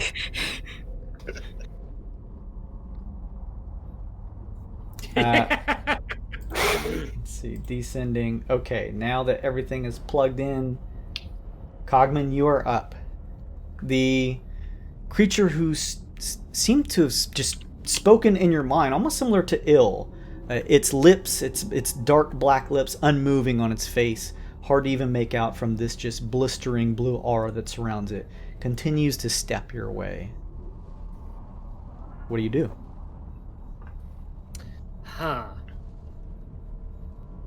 That's a good question, because Cogman isn't really built for going first, I think. So I think he's going to stand here, side by side with his superior robotic brethren, and he is going to hold his action to strike this creature when he becomes adjacent to us. Fair enough. Sounds good. That's all. That's all Okay. he's gonna do this. Well then, Emma, you hear a lot of things happening, but can't see it just yet. But you know the general direction from your party speaking, and you are up. All right. I panic for a second, but I'm like, no, Ill's 100% fucking with me. Yeah, I'm fucking with you.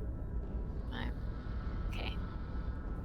Now I don't know if it's because of Cogman that I can see this thing. It is. All right. So I'm assuming I wouldn't be able to see him. What's Cogman have on him? I have. Oh, he's got his lantern out still. Okay. Oh, he does. I was gonna say, He's. I'm gonna put a lantern thing on him so we. Thank Okay, you, good thank idea. you. I knew. Yeah, I'm like, if there's got to be something, because I've been editing some of these. So yeah, from here, Emma, because of the lantern being held out, or maybe like attached to the side of your gear, Cogman, Yeah. you're able to see the creature now, Emma, and it's full strange glory. Okay, holy shit, he wasn't lying. Oh my god, fuck. All right. Nature check. Sure. Yeah, at least see if that's actual fire. 15. With a 15, you're able to get the sense that from the way that the creature moves and what you've studied before, and maybe even seen out on some of your travels, that this creature looks like it is some type of golem. Oh no. Do I Oh, know no. golems? Can I do anything with fire on golem? Could Emma? with that nature check, it's difficult to discern if fire would be particularly effective on this thing. It radiates this strange aura of this bluish, wispy. It almost looks like fire, but it's like blurred around the edges, softened. It's strange. It flickers, but it's almost like it's not fire. It's very odd. Would I be able to do some kind of Arcana check to see what it is? Yeah, you can make an Arcana check, sure. 14. Unable to tell with that, unfortunately. Likely magic, but the specifics you're unsure of. I guess I'm just gonna do firebolt. That's all I can do. 23, 18 fire, and I skip back. Goodbye. Good luck. You fire off a bolt. It sears past Thunder and Cogman, your heads, and smashes right into the chest of the creature. It explodes in front of it in like a couple feet blast. And as the smoke, that Dragon Ball Z thing, the smoke begins to pour in front, and it just pushes past him, moving forward. It seems unfazed. Oh, so like it did nothing to it? Unsure. Fuck. Okay, I'm done. Okay. The creature steps up forward, triggering your Cogman. attack, Cogman. Strikes. Yeah. Get a 23 to hit Advantage, with a right? magical weapon. Do you get any benefits for being next to Thunder here? yeah. You get sneak attack He damage. gets sneak attack. Oh, damage. I see. Okay, I see. It's plugged in there. Okay. You strike handily in what looks to be a vital spot against the neck of the creature, having to point pretty high up using the sword cane. It strikes into the neck, and it just stops. The pointy end stops as it connects with the hardened surface of the creature's neck. Oh my. I recommend a tactical retreat. We're running? Okay, fine. That's fine. We're running. But, alright. Aren't we here for something? Can we run and search? Maybe there's I don't know how much we can talk, but Cogman would be like, maybe there's a way we could trap it or something, but my rapier seems ineffective. Ill must have dulled it somehow. Typical ill. Yeah. Anything else? Well, Cogman? that was still on his turn. Oh, I see what you're saying. So we'll say that you kind of turn to the other party members and relay this to them, seeing that this creature seems particularly either hard to hit or damage. It's difficult to tell. As you are turning to relay this and having the conversation with Emma, you turn back to see that the large humanoid creature is now almost like bent over towards you and holds a finger up to its lips, and you hear in your mind, shh, as it throws a punch with its other hand towards your face. The 16 versus AC hit. On Cogman? On Cogman. Oh yeah, that's gonna hit square in his robot jaw. Can I? Oh, you already called it though. Can I use that immediate reroll a d20? Oh, wait, hold on. Is that an Good boy inspiration card? Good boy card? Yeah. Not a good boy, an inspiration card. If that's got a triggering effect, sure. It says just immediately reroll a d20, another creature just rolled. Okay. Nice. Yeah, that totally works. Boop. So, rewind. Ooh. Thank you, Anna, my favorite. 15 versus Natural AC. 20. Sorry, what did you say? 15 versus AC. It still hits Cogman. Oh, no. It was worth a shot, Ironhide. A powerful blackened fist surrounded in this bluish aura smashes into your metal framework of your head. Cogman, smashing into it for 33 points of bludgeoning damage.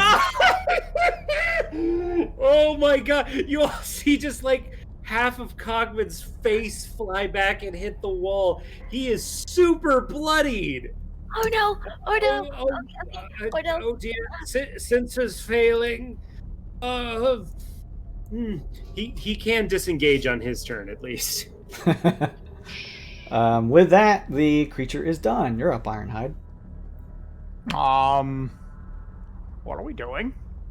I think we're running, right? He can't fit down the stairs. Go down the stairs. Go down the stairs? The little These stairs. The Yeah, little yeah, stairs? yeah, the little stairs. Okay. Gotta be worth something. Also, we should. Il projects telepathically. We should avoid speaking out loud if possible. With telepathy, he says that to everyone. Oh boy. Begin to head down the stairs. Ironhide. It's dark in here. You begin to head down it's like a series of stairs that you head down a flight and then there's another flight, so you could go your full movement down the stairs essentially. There's little view other than the sort of just like winding staircase that goes down. Normally on ships it just goes like down a level, but it seems here it's almost been sort of just like haphazardly constructed to just keep going down like a tower that descends several floors. I have 25 more movement after I hit the stairs, so whatever that would give me. Okay, you continue to descend. It seems as though there is several flights. Kind of lends credence to the fact that it was actually, even those of you with extra sight could still not see the bottom of the middle of this room where this kind of open blank area was. You continue heading down, Ironhide, hoping that it connects with something here soon. Anything else, Ironhide? The dodge action lets me do advantage when I'm attacked? Creatures have disadvantage to hit you if you're dodging. Can I dodge action? Yeah. If you just moved your normal movement, you can take the dodge action, and then if anything tries to get a sneak hit on you, you have it's gonna have to roll twice. Yeah, I'm keeping an eye out, even though I was told to not talk. All right, Ill. Okay. I feel like Cogman's in trouble. I'm desperately looking for a spell that might be able to help him. Do potions work on construct? Warforged technically aren't construct type. They're like have sold, so it works for them. Okay. Our first 5e game, we kept on thinking they were, so. Yeah, they actually are not officially constructs. Either way, Bolt is still holding those 2 potions that we found in that chest earlier. Mm-hmm. Mm-hmm. I think you can. I say telepathically to Bolt. You think we can make sure Cogman gets out of here? And we're gonna have to try. All right. You could like easily snatch one as you run by if that's what you're wanting to do. No. I'm just saying. All right, I'm gonna head down with the hippo and telepathically to Bolt, and then I'm gonna do that. I'm gonna move 20 feet down the stairs. You kind of continue along with him, treading down the stairs and probably seeing this outside area here, which. Oh no! I set up, but never. I guess I set up a background and then set it up so that you guys would never see it. So there you go. It's just a mixture of ships in the back. I know. Why did I add dynamic lighting? Okay. Anyway, sorry. You begin heading down the stairs. Ill. You can hear up ahead, probably down a floor or two, is Ironhide treading down. Okay. All right. So there is a second floor. It doesn't just go into an abyss. Yeah, here it's like it goes down a floor, and then you see, like, normally the ship levels would just go down a floor like your caravel, but it's almost like there's more built to make this sort of like a continuing descending area. Like, you assume that this was probably haphazard put together as part of this nest, and it's so this just like spiraling almost staircase that goes down. So you continue heading down, kind of turning 90 degrees at every finish of the steps and continuing heading on. knowing that Ironhide is up in front of you. Thunder. Thunder is going to put his hands up, make no noise, and then point to his right arm where I have like the shield, just the larger meat of my forearm. Tap it and put a up to 25 word visual message that says, "Shh, we're sorry, we're leaving," just on my arm, like displays like an LED light, and I slowly back up. I'm not disengaging, so if he wants to hit me, I'm going to take the attack so Cogman can get away, but I'm just going to start backing up slowly. As you back up, it does see this and almost react to your message, or at least kind of looks at it and sees you kind of get the sense that it does is able to visualize it, and it throws a hearty punch your way as you attempt to step back for Nerd. 24 versus AC. Yeah, that's gonna hit. It smashes into you. The sound of metal it echoes as it almost just like gut punches you with this hearty blackened fist for 26 points of bludgeoning damage. Oh! Well, good thing I got my shield up, which helps a little bit. I'm going to take the rest of my movement and get the hell out of here. Okay, you can head for the stairs and begin descending. You begin descending right behind Ill. My bonus action is I'm going to reactivate my shield and gain 5 more temporary hit points. Okay. You kind of do that as you tread down the steps. Anything else, Thunder? Pray. Bolt. Alright. I'll tell you what I want to do, and you tell me the action economy. We can share the space because we're both small, so I just lean out from around the door and see the big blue guy and say, Yeah. "Oh my god, look how big you are, and look how tiny it is!" I cast there it is. Vicious Mockery on it. Nice.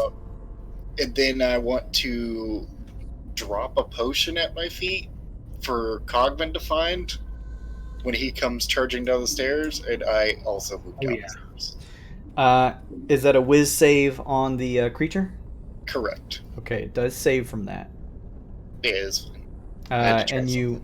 Yeah, that's fine. You kind of cast a sharp-tongued retort at the creature as you quickly begin descending down the steps. I don't know how sharp it is. I just said he has a tiny dick. I mean, sure. Was that a critical hit against me or a regular? That was a regular hit. Does the movement that I had after the stairs matter? Not really. Okay. You're like continuing down. You can't like move past that's anybody. So you essentially, you guys are like kind of caught up by now, heading down the stairs essentially. Sure. I just wanted to count before you moved us, if it did matter. Yeah, no, you're fine. You're fine. You descend down the steps. Cogman, back up at the top. This creature has delivered a hearty smash into your faceplate. I will need recalibration after this. I'm going to take my action to disengage. He's got a bonus action to disengage. He also has a bonus action to second wind. Oh, touche. Nice. He's going to use his object interaction to snatch up that potion, and although he can't take it this turn, he's going to use his second wind as he scoots past Emma. Okay. Emma, you can see the massive dent in the metal framework from the Cogman as he passes by heading down the steps. Yeah, Cogman's just going to look to Emma, and he's just going to shake his head and just go down the stairs. Emma, you are up. You're on mute, I think. Emma is not going to say anything, and she's going to put her finger up to her mouth, cast Cure Wounds silently at Cogman, and he's going to gain 23. Whoa! And she's going to kind of hurry downstairs because she's all alone up here. Okay. Holy shit, you almost put him back at full. Yeah. Oh, right. Did anybody tell Emma to come down here? Oh, there she is. as you begin heading down the steps, Emma, you hear the loud footsteps of the creature and can see its head peering through, and its shoulders like pushing against the walls of wood, almost bending them, but just watching as you descend with the rest of the group. Don't worry, Emma. His little dick's too big.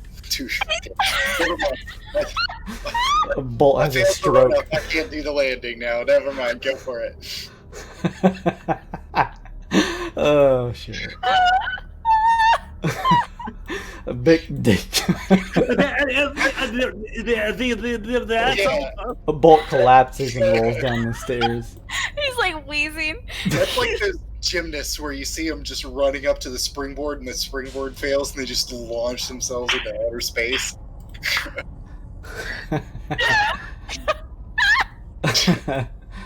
Oh shit. Oh, my guts hurt. Okay, alright. Good. That was it for Emma. Alright. You guys continue descending. It puts you out of combat. Looks like whatever that creature was, it was not able to follow you. Fucking Mr. X is what it was. If we're out of combat, I'm gonna drink a potion. Sure. Like, you guys get the sense that this is the time where you guys can, quickly down something if you need to as you descend. Cogman will get the... Sorry, go ahead. Oh, no, go ahead. I was just saying I didn't get half my face shut off, punched off, so I'm good. You healed Cogman almost back up to full, so he's going to give the potion of healing. Maybe he should hold on to it. He holds on to the potion of healing just in case. That's 8 total. Did you have a potion? Or was that one of the 2 that we had? Thunder? You dropped one, I thought. Yeah, and for Brian. What? Oh no, I own 2. That was part of my starter money. All right, I just wanted to make sure. Okay. I want to heal Thunder for 5 if I Mhm. can. God bless you. Okay. And if you need more, I can do more. Oops, ignore that. That was an accident. Yeah, it's a good time to find God, by the way, actually. I'm like praying right now. Okay, alright. Alright, Il's gonna whisper still psionically to everyone. So what the fuck do we do now? What are we looking for? What are we here for? We need to find more information about this Project Genesis offspring thing. Yeah. And that thing, that big hunk of meat up there, said something about a nursery. Could I take a history or arcana check on that thing now that I'm away from it, having seen it punch the living crap out of me? As long as it's a different roll than what you rolled previously. I'll take an arcana. I haven't rolled to see what it is yet. I have no clue. Sure. Oh, wow. That's a natty 20 on arcana. Natty 20. Take your good boy His fist card. uploaded all the information you needed to know straight to your face. Pulls it from the Neogokyo database in his mind. Now that you've taken some time to take a step back, Thunder, and get an idea of what this thing is, seeing its movements and stuff, you are able to grasp that it is indeed a golem, though you know from your probably studies or something like that this particular creature was a radiant golem. They are an extremely hardy creature that is typically good-natured, interestingly enough. Huh. Standing Oh, sorry, go ahead. I was just going to say, about like almost 15 feet high. They weigh several thousand pounds. That's why you heard the creaking and groaning of wood with every step. You also know that the aura surrounding the Radiant Golem was not fire magic, but instead a aura of death magic. Ooh, I knew it. I totally knew it. Those who spend too much time around the Radiant Golem begin to lose their vitality over time without realizing that it's even happening, and may even succumb to death by being too close in its proximity.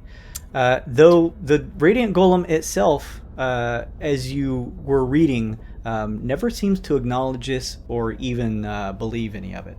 It simply believes that normal humans just have a very short lifespan. Huh. I relay that to Bolt, looking down to him, like half of my eyelight like cracked and sparking a little. Oh no. Well, all of this is bad news, I would say. I think the message is clear. Let's not get tangled up with it. I think. Right. Yeah. We need to find what we need and get out of here as soon as we can. We got 2 notes. Who fucking knows what it actually says on them? But if we see that thing, we fucking run. I thought we're looking for a whole bunch of eggs. Also eggs, also slaves, Yeah. also money. Yes. Also, Pretty big. sure. So. As you guys continue headed down, after having this short conversation and continuing on as you go, some of you downing a quick potion of healing, Emma, you kind of throwing out a couple magical spells to provide a little bit of healing to the team. You guys, after what seems like 12, 13, 15 flights, finally reach what looks like the base and bottom of another section of just another piece of ship in this cluster. And before I move the map, I'm just going to take, I'm not even like taking a minute break. Do you guys want to take a 5-minute break? I'm just going to go grab a drink real quick. Yeah, let's take a 5. Okay, yeah, we'll take a quick fiber, go to the PP room, the PP zone if you need to, and we'll be back in just a second.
All right. A delicious spindrift. So good, sparkling water. Delicious. Great. Oh, what flavor? Grapefruit. Oh, I had one of True those like a earlier. frisk.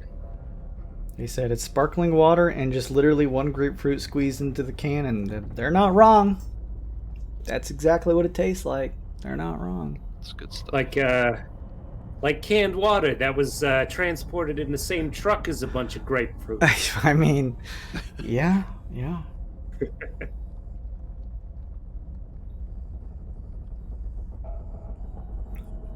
We just missing Kyle. Looks like everybody's back but him.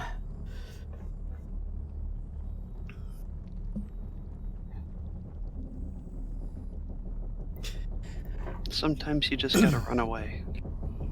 Look, it's D&D. Yeah, if you guys want to run. Discretion is the better part of valor when your rogue's face gets punched off. I forgot he could disengage. I feel like a freaking goon now taking that 20. Yeah, I did even mention it.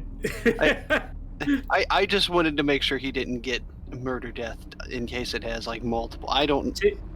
To be pedantic, it wouldn't have mattered anyway because Cogman wouldn't have a new turn until the next go around. At which point, all the reactions recharge.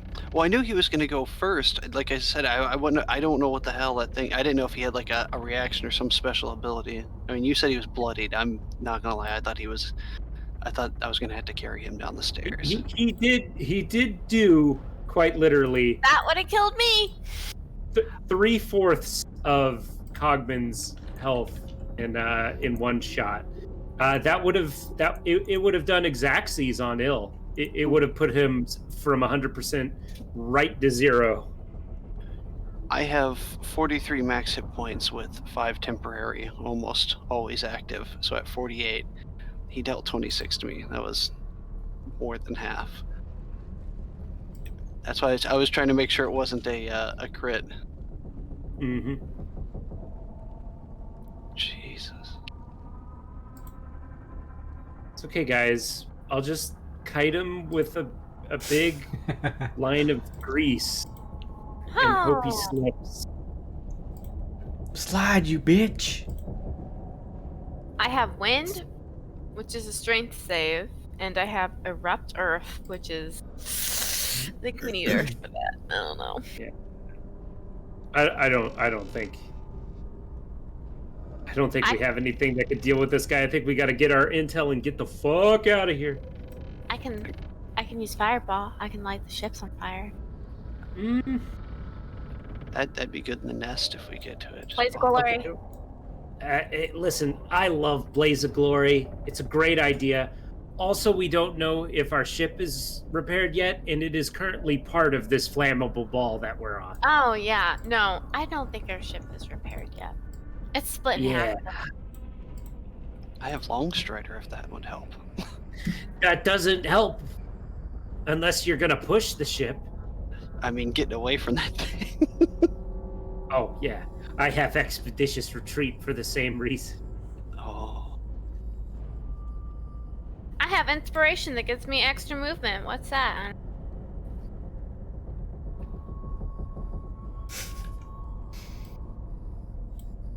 You ready, Kyle? You back and ready? Yeah. All right, cool. So you guys had descended the steps, reaching at least the base. At this point, you're not even sure how deep you are into this nest because of its like haphazard, shoddy nature of how it was put together. However, you do reach an open area where the steps that were descending initially have ended, and find yourselves here. I'll shift the map over. All right, you find yourselves in what looks like probably the front of a lower deck of one of these ships here. Some of you can see more than others. Free movement right now. Seems that you evaded whatever that radiant golem from before. What do you do? Suggest we move quietly. Bottom right, if I'm... Yeah, I need to get my bearings. Okay. Who has a passive perception above 12? Me! 12 and above. Me. So a good couple of you can hear up ahead through this kind of open doorway that you guys see here to the top left, that in this area, you're not sure where the direction exactly is coming from, you just hear some, you hear like the occasional subtle macaroni noise, like... Macaroni in the pot. All right. Do you guys want Cogman to scout a little bit? What do you think? Yeah, I was gonna say Cogman and Bolt probably can sneak around pretty well. Okay. Here, you lead the way so I'm not making all the checks. I feel like I'm making too many checks because I have 2 characters. You trying to be stealthy? Yes. Yeah. Give me one of them stealth checks. I am also going to pass my torch to whoever wants it. Me! Yeah, okay. It's 30 foot. Oh, passing it on to Emma? To Emma, yeah. Okay, so let's take off. You're usually blind, aren't you? Yeah, no special distance. Okay, let me give you back the sight that you had. That torch, is it 40 overall or 30? 30. Okay, 30 and then 15 with a dim? Yeah. Okay, there you are. Emma, giving you a little bit of extra sight there. Keep in mind, as you both of you guys give me stealth checks, and then also as you press on Cogman, are you trying to put out the lantern at your side? So he doesn't have any dark vision. So this is what he was doing last time, was just leaving it like half open to only let a little bit of the light out. Oh, That's why this is like your hooded lantern, right? Yeah, the hooded lantern. Okay. So we'll say wow. As you close Can it a bit. Il like navigate them in their minds? Like, can he peek through here and like help them? I can't. I can. All right. You two. You just look back and see Il like halfway peeked around the door. Like, 2. Yeah? Don't move. Oh. Don't move. Don't make a noise. Don't make a fucking noise. Can anyone else see what Il No, Il, you're the only one that can see this. I mean, okay, I could move. there's a really fucking big Neogi, like 15 feet north of Bolt right now. Il, you see in Neogi, it is definitely large in size, and you can just see like its size is massive. It looks like incredibly obese. Its abdomen and stomach just like hang onto the ground. Its legs almost lifted in the air, and it doesn't seem to be moving all that erratically. And you actually probably spot. I don't know how many you're able to see here. No, you just see one of these things. I think this is Mommy Neogi.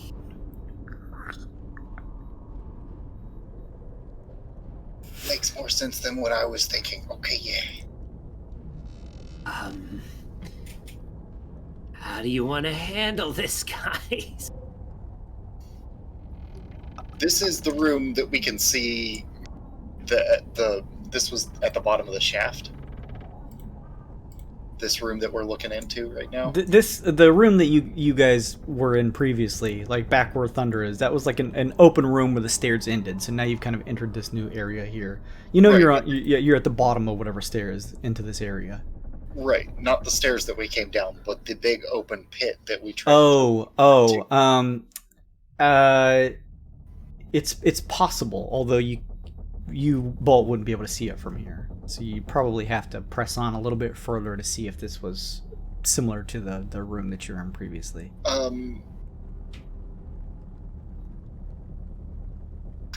Alright. Bolt looks at Cogman and says, "We gotta find out what's in there. Give me luck at least." Cogman and Bolt will tag team to give Bolt advantage to sneak up this way and see some more. but I can't see fucking it. Oh god, you could fucking smell it right now, Bolt. What are you doing? Bolt, did you give me a stealth check? Just to move into the room, do you want a different one? What was your 9 for your overall, or was The it? one back here, yeah, 9 for me and 11 for Cogman. Just to Okay, move. and that's like your total is 9. Yeah. Okay. You can hear something very close to you, Bolt, beginning to shift. Whoa. Okay. L. What? Designation L, and I'm going to point my hand, because I'm not stealthy at all, at Emma a few times, and then make my hands go like a big explosion pointing at Emma.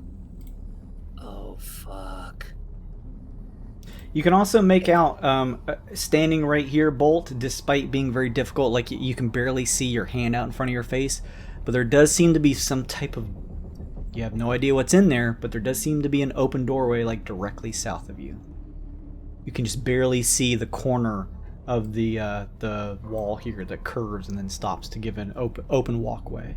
Yeah, okay, so for the RP, like, he actually does kind of leap back Like- when says you can, like, shake hands with it. He jumps back and through the door. Oh, Nearly fall through the open doorway and find yourself in another room.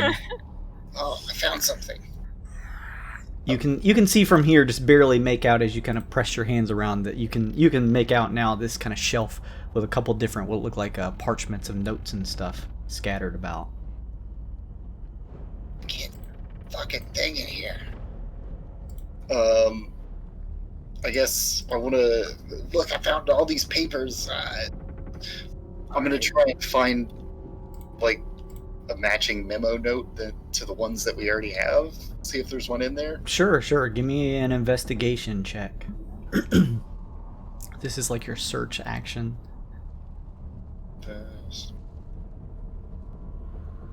Boy. What? Hey, 15. Nice. You're able to rifle around. A lot of this looks like just common writing, probably not from the Neogi. But you do notice as you kind of just quietly push through the stacks of the parchments that one of them has a little bit of like a blood dropper to it, like the edges that kind of catches your eye, and you pull it out and unfurl it.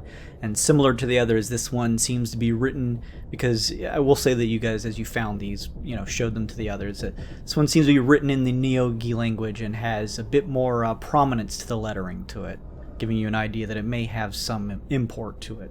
At least compared to all the other crap here. As you hold it right in front of your face. That's me without my glasses on in the morning. Where am I? I don't know what it says. But it's not a laundry list, so this must be it. You like shove it quickly into your packs. But, hope to God that I can make it back around here.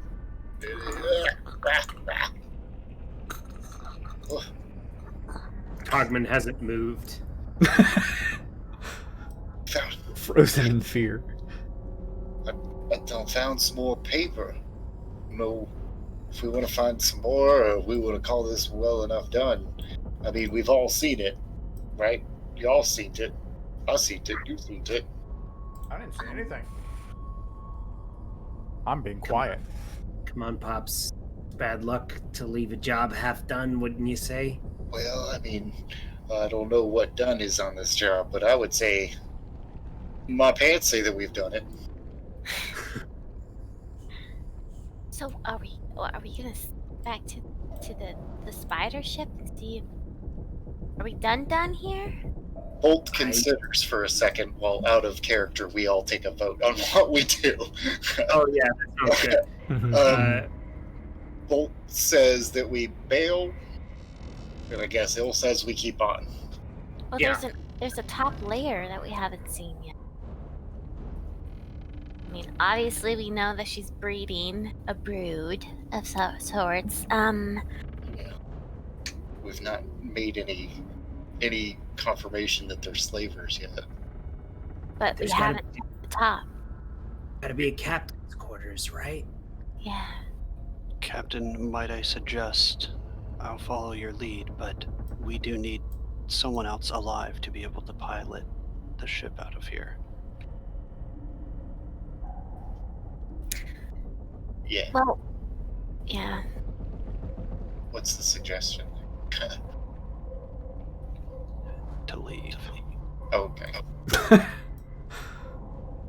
Come on, guys, give me this one, right? Just a quick peek upstairs. We'll let the stealthy robot take a look, and we'll regroup and leave, right? I mean, we're 2-2 leave and stay. Ironhide, you're gonna have to cast the last vote. I'm hungry. So that's a leave? How do we leave with the thing upstairs, though? Well, we need to check and see if it's gone. It might be. What's the mission anyway? I don't even remember. Listen, we gotta get... We have to find evidence that they're slaving so we can get to the bottom of what this Project Offspring is. Well, I haven't seen any slaves yet. I've just seen things that are hungry, like me. But Did see What Go do ahead, Nyogi? Listen, I already killed a big bug. I already killed a zombie. Now they're gonna make posters about me, make songs about me. I'm already I'm a Dark Frontiersman, boasting captain, pirate. Let's just mayor. we did see sort of like a slave, Yeah. an inogi, but that's really. I mean, there could be actual like other people. Let me ask everybody a question. Where do you think those weird zombie things came from? They didn't get here naturally. None of them look like Neogis to me. He thinks they was brought here as slaves. So, old Queenie in there could have a snack or two. Oh. What do Nyogi eat? This is out of character, out of curiosity. Do we know? You can make a check. I'll do a history. History, nature. Yeah, I'll take a number of things with any of that stuff. Your check. History. They eat souls. It's rolling. It's there we go. That's an 8. Between you, Thunder, kind of wondering, and Emma. Emma, you, Thunder, you're not exactly sure, although you have an inkling, but Emma, you are able to pretty much gather from your nature check that Nyogi eat flesh. Whether it's cooked, whether it's raw, they eat flesh. It's a giant beast. So They are carnivores through and through. Mom. So I got hired to be here, so it's whatever Bolt to the said. top. Oh, wait. Bolt says leave. Okay. Yeah. Otherwise, I wouldn't All right. be here. I'd be eating. All right, Captain. I ain't gonna go against you this time. I think it's safer that we get out of here with the knowledge that we have. Big giant queen. Fine. Proof of a slave. Oh, do we have any way to do we actually have proof that the queen was here? We have this. Oh, I saw it. You saw it. We did all see it. Actually, only I saw it, technically. Well, I don't need to know that detail. we heard the macaroni noises. Yeah, everybody heard the macaroni. And that can only mean one thing. We did see a Nyogi. Can we please use that line when we tell this story to the patrollers? And then we heard macaroni, and as you know, that could only mean one thing. Yogi. We did fight a second ship, Captain, and it did retreat inside of this place. So they do live here. That could be another counterpoint. There are definitely more things that can make noise, and I think that's the good reason to leave. All right. Let's head on back for now. Maybe one of those elf twinks on the ship can read Nyogi. Meat and potatoes. Yeah, those are their names, pretty sure. Yeah. You guys begin to head back up. Yes, sir. Maybe with Cogman leading the way. Yeah. One, because he's not here, and two, because he's really good at stealth. 3 Sure, because I sure. get him advantage on his stealth. Yeah, that too. You guys begin to ascend the stairs, heading back to where you were, quite a few flights up. Turning back to the room that you initially saw the zombie-like creatures as well as that radiant golem. As you approach towards the top, are you attempting to do it stealthily or just trying to press on to get out of here? Stealth. Cogman's doing the thing where he's like the vanguard guy that's ahead doing the hand signals and stuff. Okay. So we'll say Cogman can go first and kind of peek if he wants to, if you want to make a stealth check for him.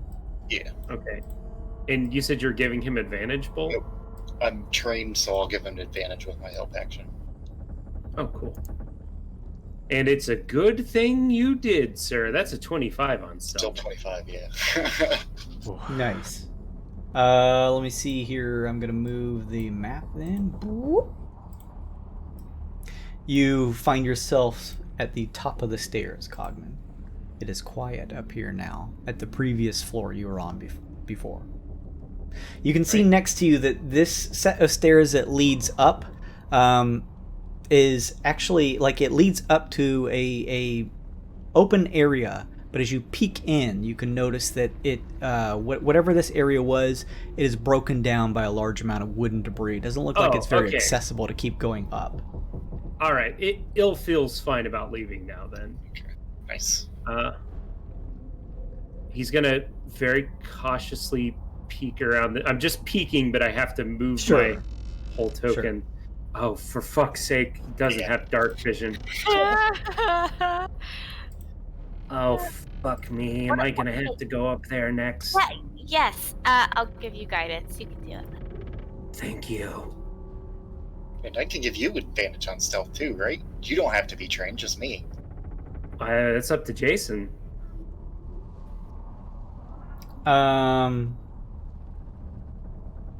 I'll say you're giving him advantage on stealth.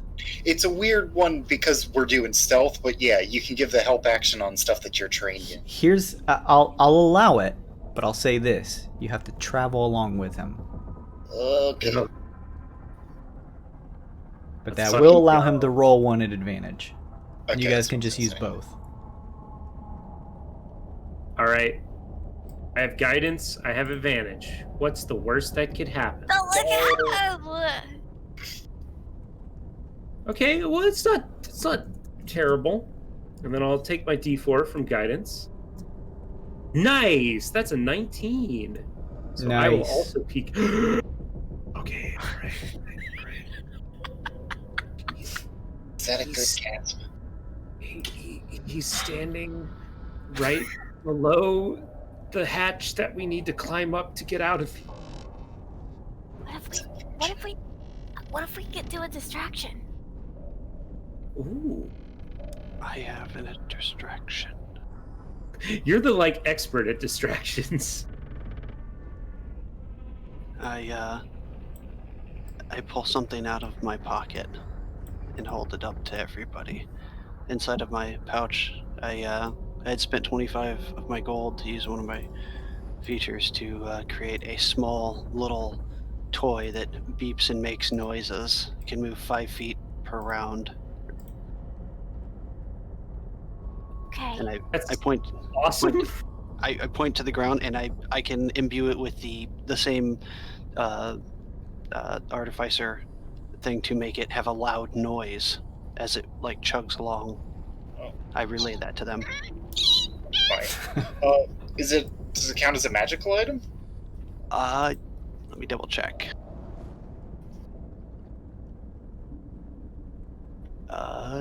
Yes. Okay. No, it's considered as a device. Oh, well then I could use Mage Hand and just have it waft around, and it can chase it back and forth a little bit. Oh yeah. Captain, what would you like it to look, or what effect or sound should it have? Maybe shuffling and scrambling and whispering. That sounds like a good sound. Make it sound like a duck. Bolt, make it sound like a duck. Where'd Doc's get to? I cast let me get the long strider on myself first. It's a buff. It lasts 1 hour. I get 10 extra movement, and then I hand him the little. It's like a little, just tiny robot, and I imbue it with magic, so it starts quacking as soon as he lets it go. Okay. Are you setting this like, where are you laying it at? Can you ping it for me? Or are you just kind of like setting it on the ground to do its thing? Oh no, I'm gonna magic hand it, and we're gonna move it around. Okay. So you're gonna like pick it up with a mage hand and shift it around. It looks like Luke got the blue screen of death, unfortunately. Oh no, did he? Yeah. Keeps on happening. No. So if he hands it over to you, what's it look like again? It looks just like a little wind-up tiny robot. Okay, and you hand it over to Bolt. Bolt, you kind of create your mage hand that kind of just grasps it. Yeah, and, he's very begins to much float. holding the spoon down on this, so it doesn't make noise until we're ready. But Gotcha. Okay, so you just let me know how and where you want to try and start this distraction. all right, now, so I expect when this starts going off, this guy's gonna come running like farmhands at a dinner bell. So we need to be prepared. I love all. Pepperidge Farm remembers. Farm. All of our video cams are gonna be fucked up, everybody. Yes, it's because Luke dropped, so I'm not fixing it with 20 minutes left. So I suggest that we shimmy off this way, and we'll push it off of that direction as soon as we start to make our way outside. Ping for me.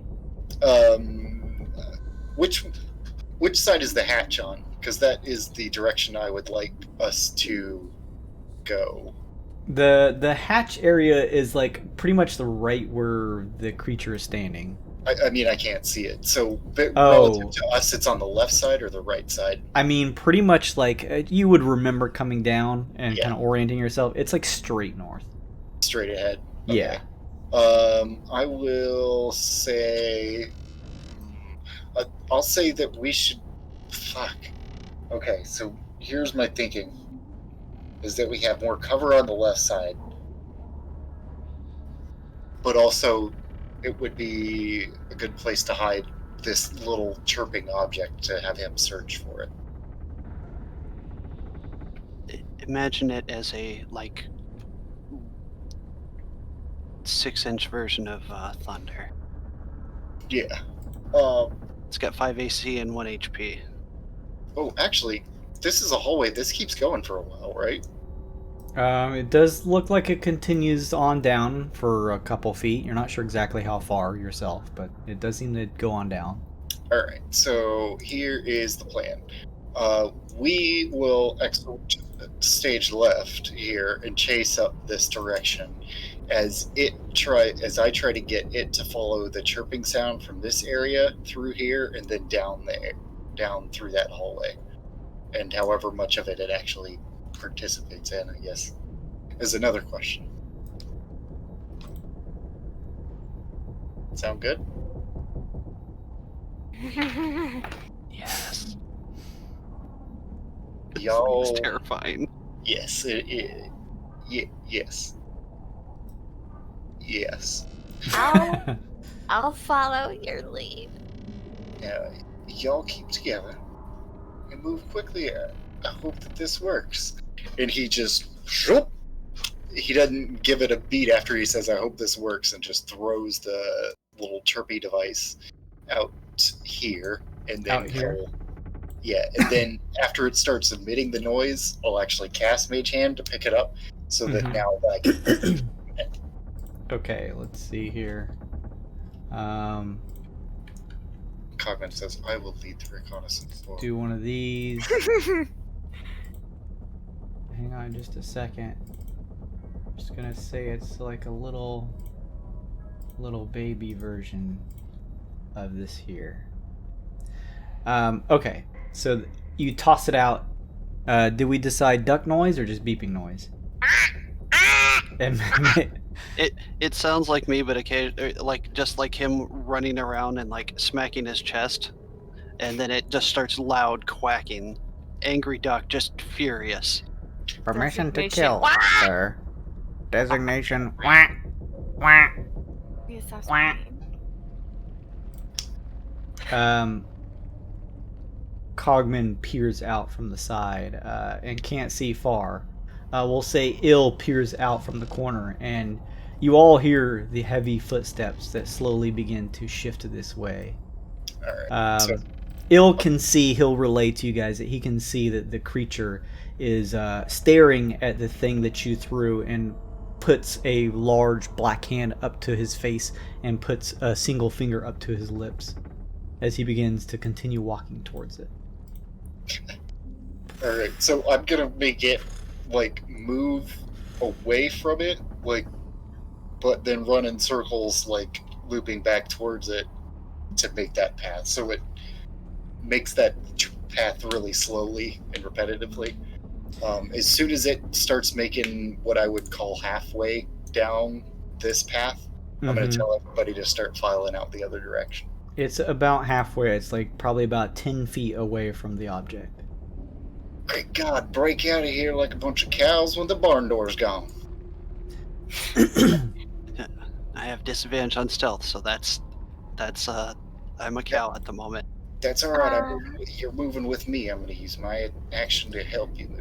I was gonna say, everyone, give me like a like as soon as you bolt through here, because you're trying to move quickly. I assume everyone's just trying to move with some haste. Mm-hmm. So as you all begin to turn the corner, Thunder and Ill, you guys can both see the Radiant Golem locks eyes with you and puts a finger up to its lips, and you can all hear in your minds, Please do not disturb the nursery. and begins moving your way. Everyone give me a dexterity saving throw as you're just attempting to move quicker than the creature is. Well, It's an effect I see. Yes, no? This save, it's like you're just trying to outpace the golem as he comes towards you. I don't want to do initiative because that'll just take 5 years to have everyone move one at a time. Okay. Can I burn my other inspiration card for advantage? Sure. I'll do that, and for the second one, I'll take the bonus. Did dash you action. did you roll those 2 natty ones? Yeah, I did. I've rolled 2 natty ones. I'm gonna give you that there, buddy. What I can't see what it says. though. Negative 1d10 after a saving throw. Okay. So I get advantage, but then I have to roll a 1d10. Yeah. Okay, I'll take it. Oh, thank Yeah. God. Dex save. And then for Bolt, I'm gonna throw that on you. Disadvantage on a skill or attack roll. Or no, this is a save. Sorry, take that back. Bolt didn't fail anything. yeah, that was all Ironhide. I had one negative. Oh, I'm sorry. That's my fault. Sorry. These And if Bolt felt something, he has lucky, so you know he's screaming lucky. Well, that's I thought it was his, so I was like, I'll make it a little bit more difficult. Normally I can keep track of these cards, but we had 2 1s, so I was a little thrown off by the 3 in my hand. And normally you would be right. There would be a 1, and I would have rolled it. But Since we're trying to outrun it, could I use a card effect to gain dash to gain any sort of benefit? If you have it, I'll say it can add. You'll get advantage on your dex save. Okay, there you go. I'll use my. It's take 2, so I'll just go for it. Okay. Hey guys, how's it going? Welcome back. We're running. Oh, Okay, so I'll take the 8 I had instead, and just hope that Long Strider helps me get the hell out of there faster. The group, Luke, created a distraction cobbled together by Thunder, a little just magic-infused decoy that is being maged hand by Bolt to draw the creature to the other side. You guys quickly began running, Nice. and I'm just having, instead of doing an initiative with everyone, it's a single turn, we're just going to do a full dex save all around. So a dex save for Ill and Cogman, if you wouldn't mind. And this is to run? Yeah, this is just to like outpace the Radiant Golem, because he locks eyes with you as you guys are quickly moving around, seeing you, and begins heading your way. Oh, I will cast a spell on myself if it helps. If you let me know if it helps or not. I have Expeditious Retreat, which lets me dash as a bonus action. So Okay. Advantage on your duck- saving throw then. Cool. And Cogman rolled a 22, so he's good. Okay. Thunderfall, is that your save 8 total. for your dex save? Yeah. It was a 7+1, then I took the advantage and I rolled a 1+1, so 8 total. Oh, gotcha. So your first roll then, gotcha. I thought we were sneaking at first, my apologies. That's okay. I mean, we're just saying if you guys are trying to halt last, then it wouldn't be a sneak. I'm loading in. Yeah, that's okay. Oh. So, Bay, what was your save? A big fat 10. Okay. Bolt got a really good save. 21, Cogman got a good save. 22. Ironhide, what was your save? 13 total. Okay. Let's see here. And then Thunder, you had an 8, and then let's 13. get a save for 13. He's able to catch up as you guys are running. Thunder, you kind of pacing behind everyone else. It throws a punch your way, but has to do so at disadvantage because you all were moving pretty quickly and helping each other out. So let's see here. He throws a punch your way after saying shush. Does a 14 hit your AC? No, sir. His fist covered in a blue plasma now from that natty 20 just smashes into the nearby wall, and you just see his fist it's like he's punching through cardboard. It just like smashes through the wood effortlessly and gets caught for just a second as you quickly run by. And you guys are able to make it over to the hatch, and I think you guys actually like dropped a rope or something down, and as he's trying to pull his wrist out of the wood, because of your dex saves, you guys are collectively able to quickly ascend the rope. You watch as you each clear back onto the top, climbing up onto this area outside of the ships here, on the surface of this graveyard, where this large red, what seems like painted in blood, red arrow is pointing towards this open hole here that you guys initially climbed down using the rope. And you can see after a couple seconds, the Iron Golem steps to the rope and then just looks up towards you all and grips the rope and pulls it as if it's trying to climb too. And you watch as the rope just snaps like halfway as it pulls on it. It falls loose, kind of wrapping around its closed fist that was holding it, and it just kind of looks at it, almost looking confused. You're too fat! Haunt it! It looks back up at you all and simply places a finger to its lips. It then searches around the room that it is on, looking around. You guys aren't sure what it's looking at, and then Bolt turns around and just starts pushing everybody away. Let's go. just slowly starts walking away from the area that you can view here. Alright, here, let's grab this. You guys are on the surface of the ship graveyard here. Let's take those creeks off. Bolt, were you able to get the mini-me back? Oh no. Okay, just checking. Be ready. I'm gonna take it out of my inventory. You can make another one. Yeah. Now that we're on the surface, Hang on, I'm gonna move you guys. Hang on just a second. You can continue. I like to think that he probably just outpaced the spell, so by the time it was out of range for him, it just fell down the tunnel to the queen. So It will run for 24 hours. The spell effect will last indefinitely. Suck it. Stupid spider queen. Not far away, you guys are able to see the Nyogi ship that you guys had piloted into this area and had stopped close by. You can still hear the occasional footstep of the golem underneath on the floor below you, or a couple floors below you. What would you like to do?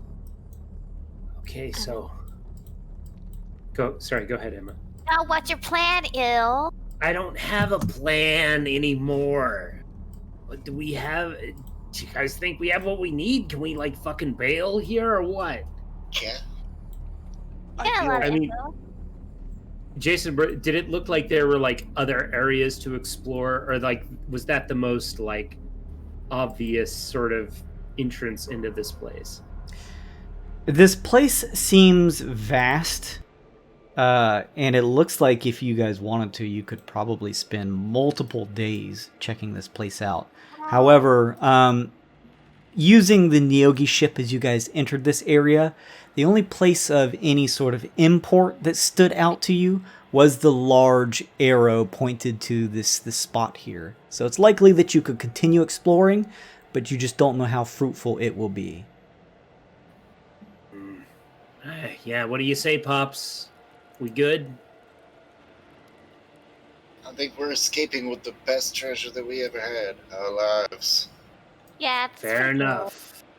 Captain, are we piloting the Nyogi ship back? Yes, it's the one that works. I think that should suffice for evidence. Cool. Oh. That we found Nyogi. Correct. Fair enough. Well, let's grab it and let's go. Let's see if Meat and Potatoes were able to put that our spell jamming helm onto the Nyogi ship. Now, I'm of two minds about you calling them meat and potatoes. I think it's funny. Don't get me wrong. But I also It's think, pretty funny. but I also think, High five, Emma! I like do a quick high five and then like I don't call them meat and potatoes to their face. see, the point is that you call them that, and that eventually you will make the mistake and call it to their face. But you go ahead. I will tell them that I knew you did and tried to stop I just don't know if they're real. All right, let's go. His name's not Porg-tatoes. Oh, porg. Okay, porg. Porridge. Sounds like porridge. I mean, that's easy to remember. Porridge. And meat and porridge. I need to sleep. I need to sleep. Briar You guys- bomb or something like that. You guys head back over to the Nyogi mindspider that you'd commandeered previously. As you begin to kind of jump and your gravity twists, allowing you back onto the deck of the ship. Your crew, did you leave that on the Nyogi mindspider or your splintered caravel ship? The mind spider. Yeah, it's Right. supposed to be switching out the chairs on the Okay. spider. As you guys find your way back onto the Mind Spider and beginning to shift down in the decks, you find your crew busy at work. You see that they are doing everything they can. They're using sort of makeshift tools to try and do what they can to like wrench up. You see one of them like with a crowbar, like a steel rod, trying to wrench up some of the wooden planks that this life jammer helm is attached to. They've been able to clear a few, but there's still quite a few of them left. Briarburn turns to you guys and says, Welcome back. Looks like you guys made it safely. Captain, we haven't made a whole lot of progress on this. Seems feasible that we could pull the helm free with time, but it would take us a while. We're not sure how heavy the chair is either. How much time do you need, meat and potato, Brybird? Good joke. Good follow through. He kind of like does a double take. With the current lack of equipment we have, probably a day. Well, let's get some rest on this perfectly safe vacation we're on, shall we? Yeah, I mean, they wouldn't suspect their own ship being infested by a whole bunch of intruders that just intruded, right? Don't wake up dead. Once we have the chair removed, sir, we'll also have to replace it with the spell-jamming helm on our own ship. Okay, so like, if you use this spell jamming, this life jamming thing like once, it kills you. That's how that works. This is how that works. The crew looks to each other and just shrugs. They have no idea. Fuck. Alright. You told us last game, I think, that it's if we do it for like one full day, you die, but we can take turns and we just lose some HP, correct? I remember you saying that. You know that it would probably be bad news to try and do it for a full 24 hours. But why would you risk it? We're not gonna do it for the full 24 hours. I'm just suggesting that we do a couple hours here and there. Just to get moving and not stay here. You know? I do think we should probably at least get far enough away that we can make repairs safely. If we need to draw straws, I will distribute straws, unless there are any volunteers. Not I. We're see. happy to follow your orders, Bolt. The crashed ship, though, is right on the exterior here of this nest. Oh, they haven't gotten... Captain, we could... Hold on. Before what do you say that again? He just make sure to mention to you that the caravel that's crashed is on the outside of the ship if you're wanting to continue the operation of switching the Spelljammer helms. Unless anybody thinks otherwise, I think we should just get out of here first. Okay. Understood, sir, the crew says.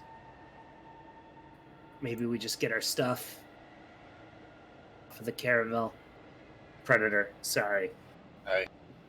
Captain, we could carry the half of the ship that has the helm on it and their spider legs and fly back and leave the other half. That's so smart. You're the pilot, you tell me. Is that something feasible? Oh, no. I look over to Ironhide. Captain, he's the pilot of the life jammer. I mean, we're all gonna have to take turns, so... I guess I was asking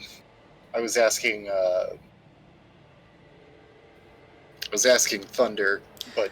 Thunder, you do have proficiency with vehicles, if you wanted to make a check on that. Yeah, in character I was asking, but out of character, we need to... Is that something we can do? Would that be an investigation check? A history? What would I roll to check? And see if we would be able to do that, fly long enough with at least that half of the ship. Just give me a roll with your vehicle proficiency to just try and see if you have a general understanding of if this ship would be able to successfully move along with half of another ship. 18 total. Okay. You do know, Thunder, that there's not a ton of room on the ship, enough to make it cozy for everyone currently on board among you guys, the Dark Frontiersmen, and your crew. There are 3 or 4 different rooms here. And with your 18, you know that piloting the life jammer will give you control, as Ironhide initially did, to use the spider-like legs on the front. They are maneuverable, so you could likely crane game the front of your ship to try and just kind of push it in front of you as you spell jam. The issue is you're not going to be able to spell jam at top speed because you'll just splinter the front half of your ship into pieces going that quickly. So travel will probably take much longer to get back, but you could potentially do it if you guys wanted to make that attempt. I realize that to them. Given all of these, I say that we take about a half day's travel on this chair, this life-sucking helm. Yeah, the life jammer. Yep. And then we can moor up and change it out for something a little safer, a little more well-regarded in our own circle. Yeah. Okay, listen, I'm just putting it out there. Sure. If we're in a life-jamming Neogi ship, I mean, listen, we could pirate another ship and just kill everybody on board. Ah, the life of a pirate, Crude says. Right. Eh? Yay, nay? Ain't our options, you know? Wait, I don't understand. I'm saying we Shanghai another ship, kill everyone on board, and assume command for ourselves. Yeah, that sounds awesome. I'm just a little tired at the moment, and I really don't have...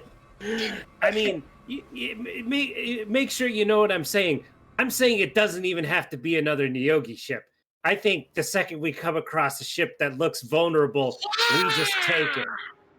What do you think, Pops?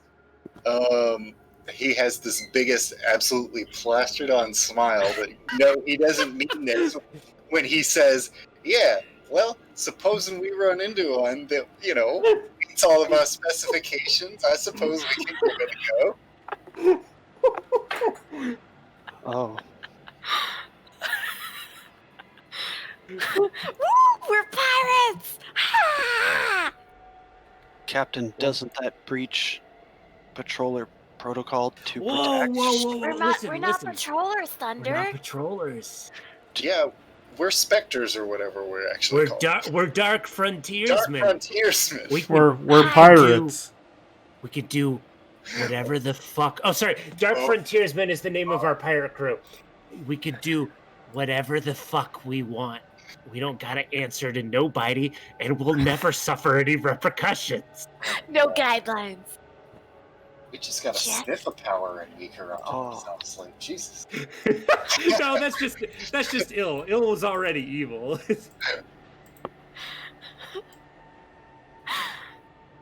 We're not killing it. I mean, if they're bad, we'll kill them. But that's like, Oh, yeah. Okay, I guess we could do it that way. It seems harder, but yeah. He repeats louder. If we run into one, Wait. So, what do you guys do? Get to work. Meat and potatoes. Wait. What are we doing? I don't feel like you did that as a joke. No. And it is exactly the thing I tried to warn you about. Yeah, so I guess we're just gonna jam half, at least. So we're gonna go with the idea that we're just gonna jam for about a half a day to get out, moor up, and then try and switch out the helm. Otherwise, we're gonna try and commandeer a new vessel if we find one. Okay. Sounds good to me. So you guys want to return to the front half of your Spelljammer ship, the Predator. So at least you can grab your gear really quickly, assess the situation, and then you guys want to attempt to have Ironhide piloting the life jammer on the mindspider, use the spider legs to grab the front end of the ship that has your I guess it'd be the back end, so it's like the wheel, the back end of the ship that has the Spelljammer on it, and then just try like push it like you guys are talking about, at least to get far enough away. Okay. Yep. So you guys begin to do that. Ironhide, are you gonna pilot the mindspider? To get it started, yeah, but I can't do it for very long. Sure. You I'll at least cast a spell if you need to heal. Yeah, it would be great. All right, D4 plus 4. Or D8 plus 4, sorry. There you go, 7 extra. That's my last spell slot. Oh. You go ahead and start piloting the ship, Ironhide. Similar to last time, as you sit in that chair, there is a sickening feeling that kind of comes over you. but you sort of just try and shake it off so that you can hopefully pilot the ship, at least to get back over, which isn't very far, but at least to get back over to the broken half of your caravel, so you guys can begin moving some of your equipment. As we wrap up here, you begin to shift through the debris. The ship connects occasionally with some pieces, but you're able to largely keeping like the front end of the spider legs closed up, so you're almost like in a needle shape, so you don't hit too much debris as you kind of make your way out of this haphazard entrance to the graveyard here. You are able to clear outside of the graveyard, and you can see that your caravel, your predator, is still smashed in two up against the side. There's no gravity out here, so the pieces haven't floated too far away from one another. And you pilot it towards the ship, the back half that has the spelljamming wheel on it of your caravel. You guys land, and you guys quickly take a second to board the back half, and grab some of your necessary things that you need, stuff like that, whatever necessities that you need to nab. As you're grabbing some stuff, Bolt in like the captain's quarters, Thunder takes a step in and seems to want to speak to you. Captain, I need to speak with you for a moment. Can it wait? We kind of need to get those done really quickly, like. Well, if you want to wait till we leave on the life jammer, I think I need to speak to, well, you and everybody. Oh, not that.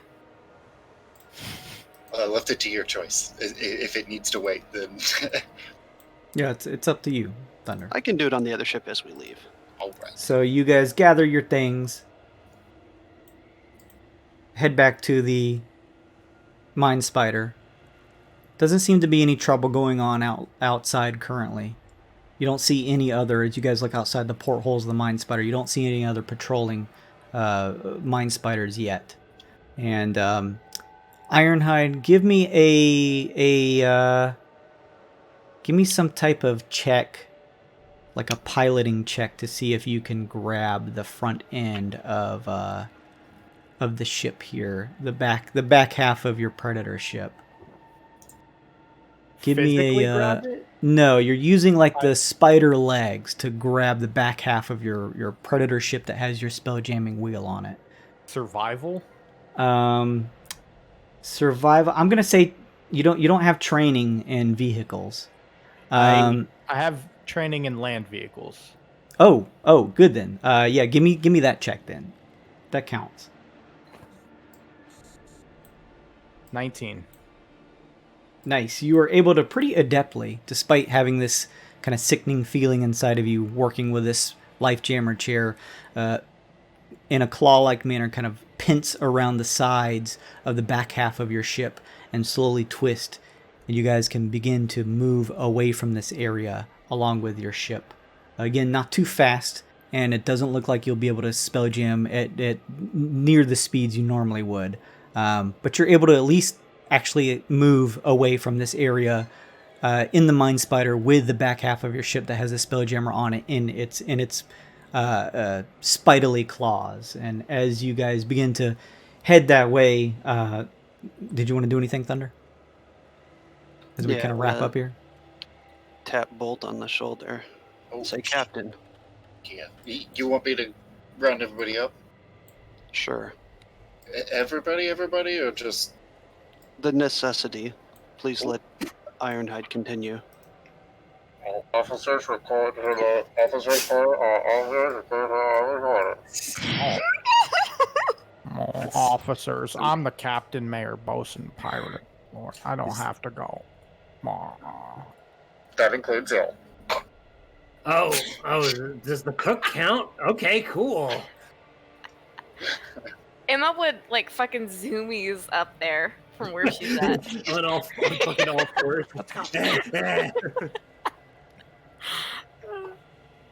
Now, I imagine y'all wondering why I gathered you here today.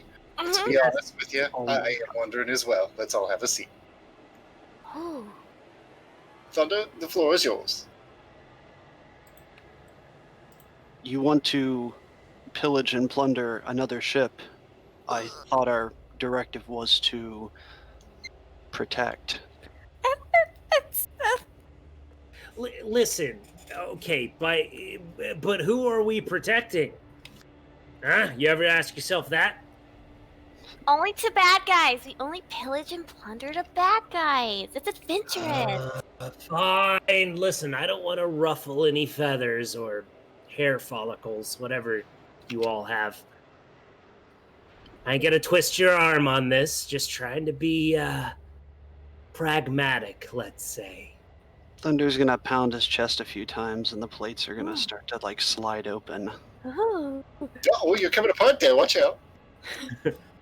Oh, okay. Hey, buddy. Oh God, it keeps Yeah. on. Ooh, Thunder's gonna kick Ill's ass. The plates open up, and a little dude sitting inside the front of him hops out and looks to Pops and says, Ah! What? Pops, just so you know, my dad wouldn't have stood for such. You What's a taught him better. And that is where we will end this session. Fuck, it's the thing! It's the thing that we saw earlier. That's where Yo. we'll end it. What's He's what's this person look like, Thunder? He is about 3 to 3.5 feet tall. He's a young, gnomish boy. Oh. He's the new shorty around here. Hey, you can eat cereal off of who now? Ha! Definitely shorter than everybody else. Oh, Half a foot, but now Yeah, we're half short stacks and half monsters. Awesome! An even spread.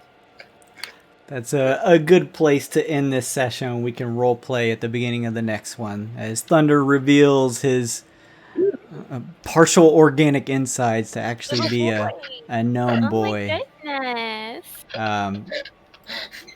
Thank you everybody who stopped by to hang out and watch with us. Thank you so much, Anna and Cyanide and all you lurkers over there. If you enjoyed this, then please give us a follow, or if you feel so inclined, a subscription would be awesome. All of it goes back into our campaigns here.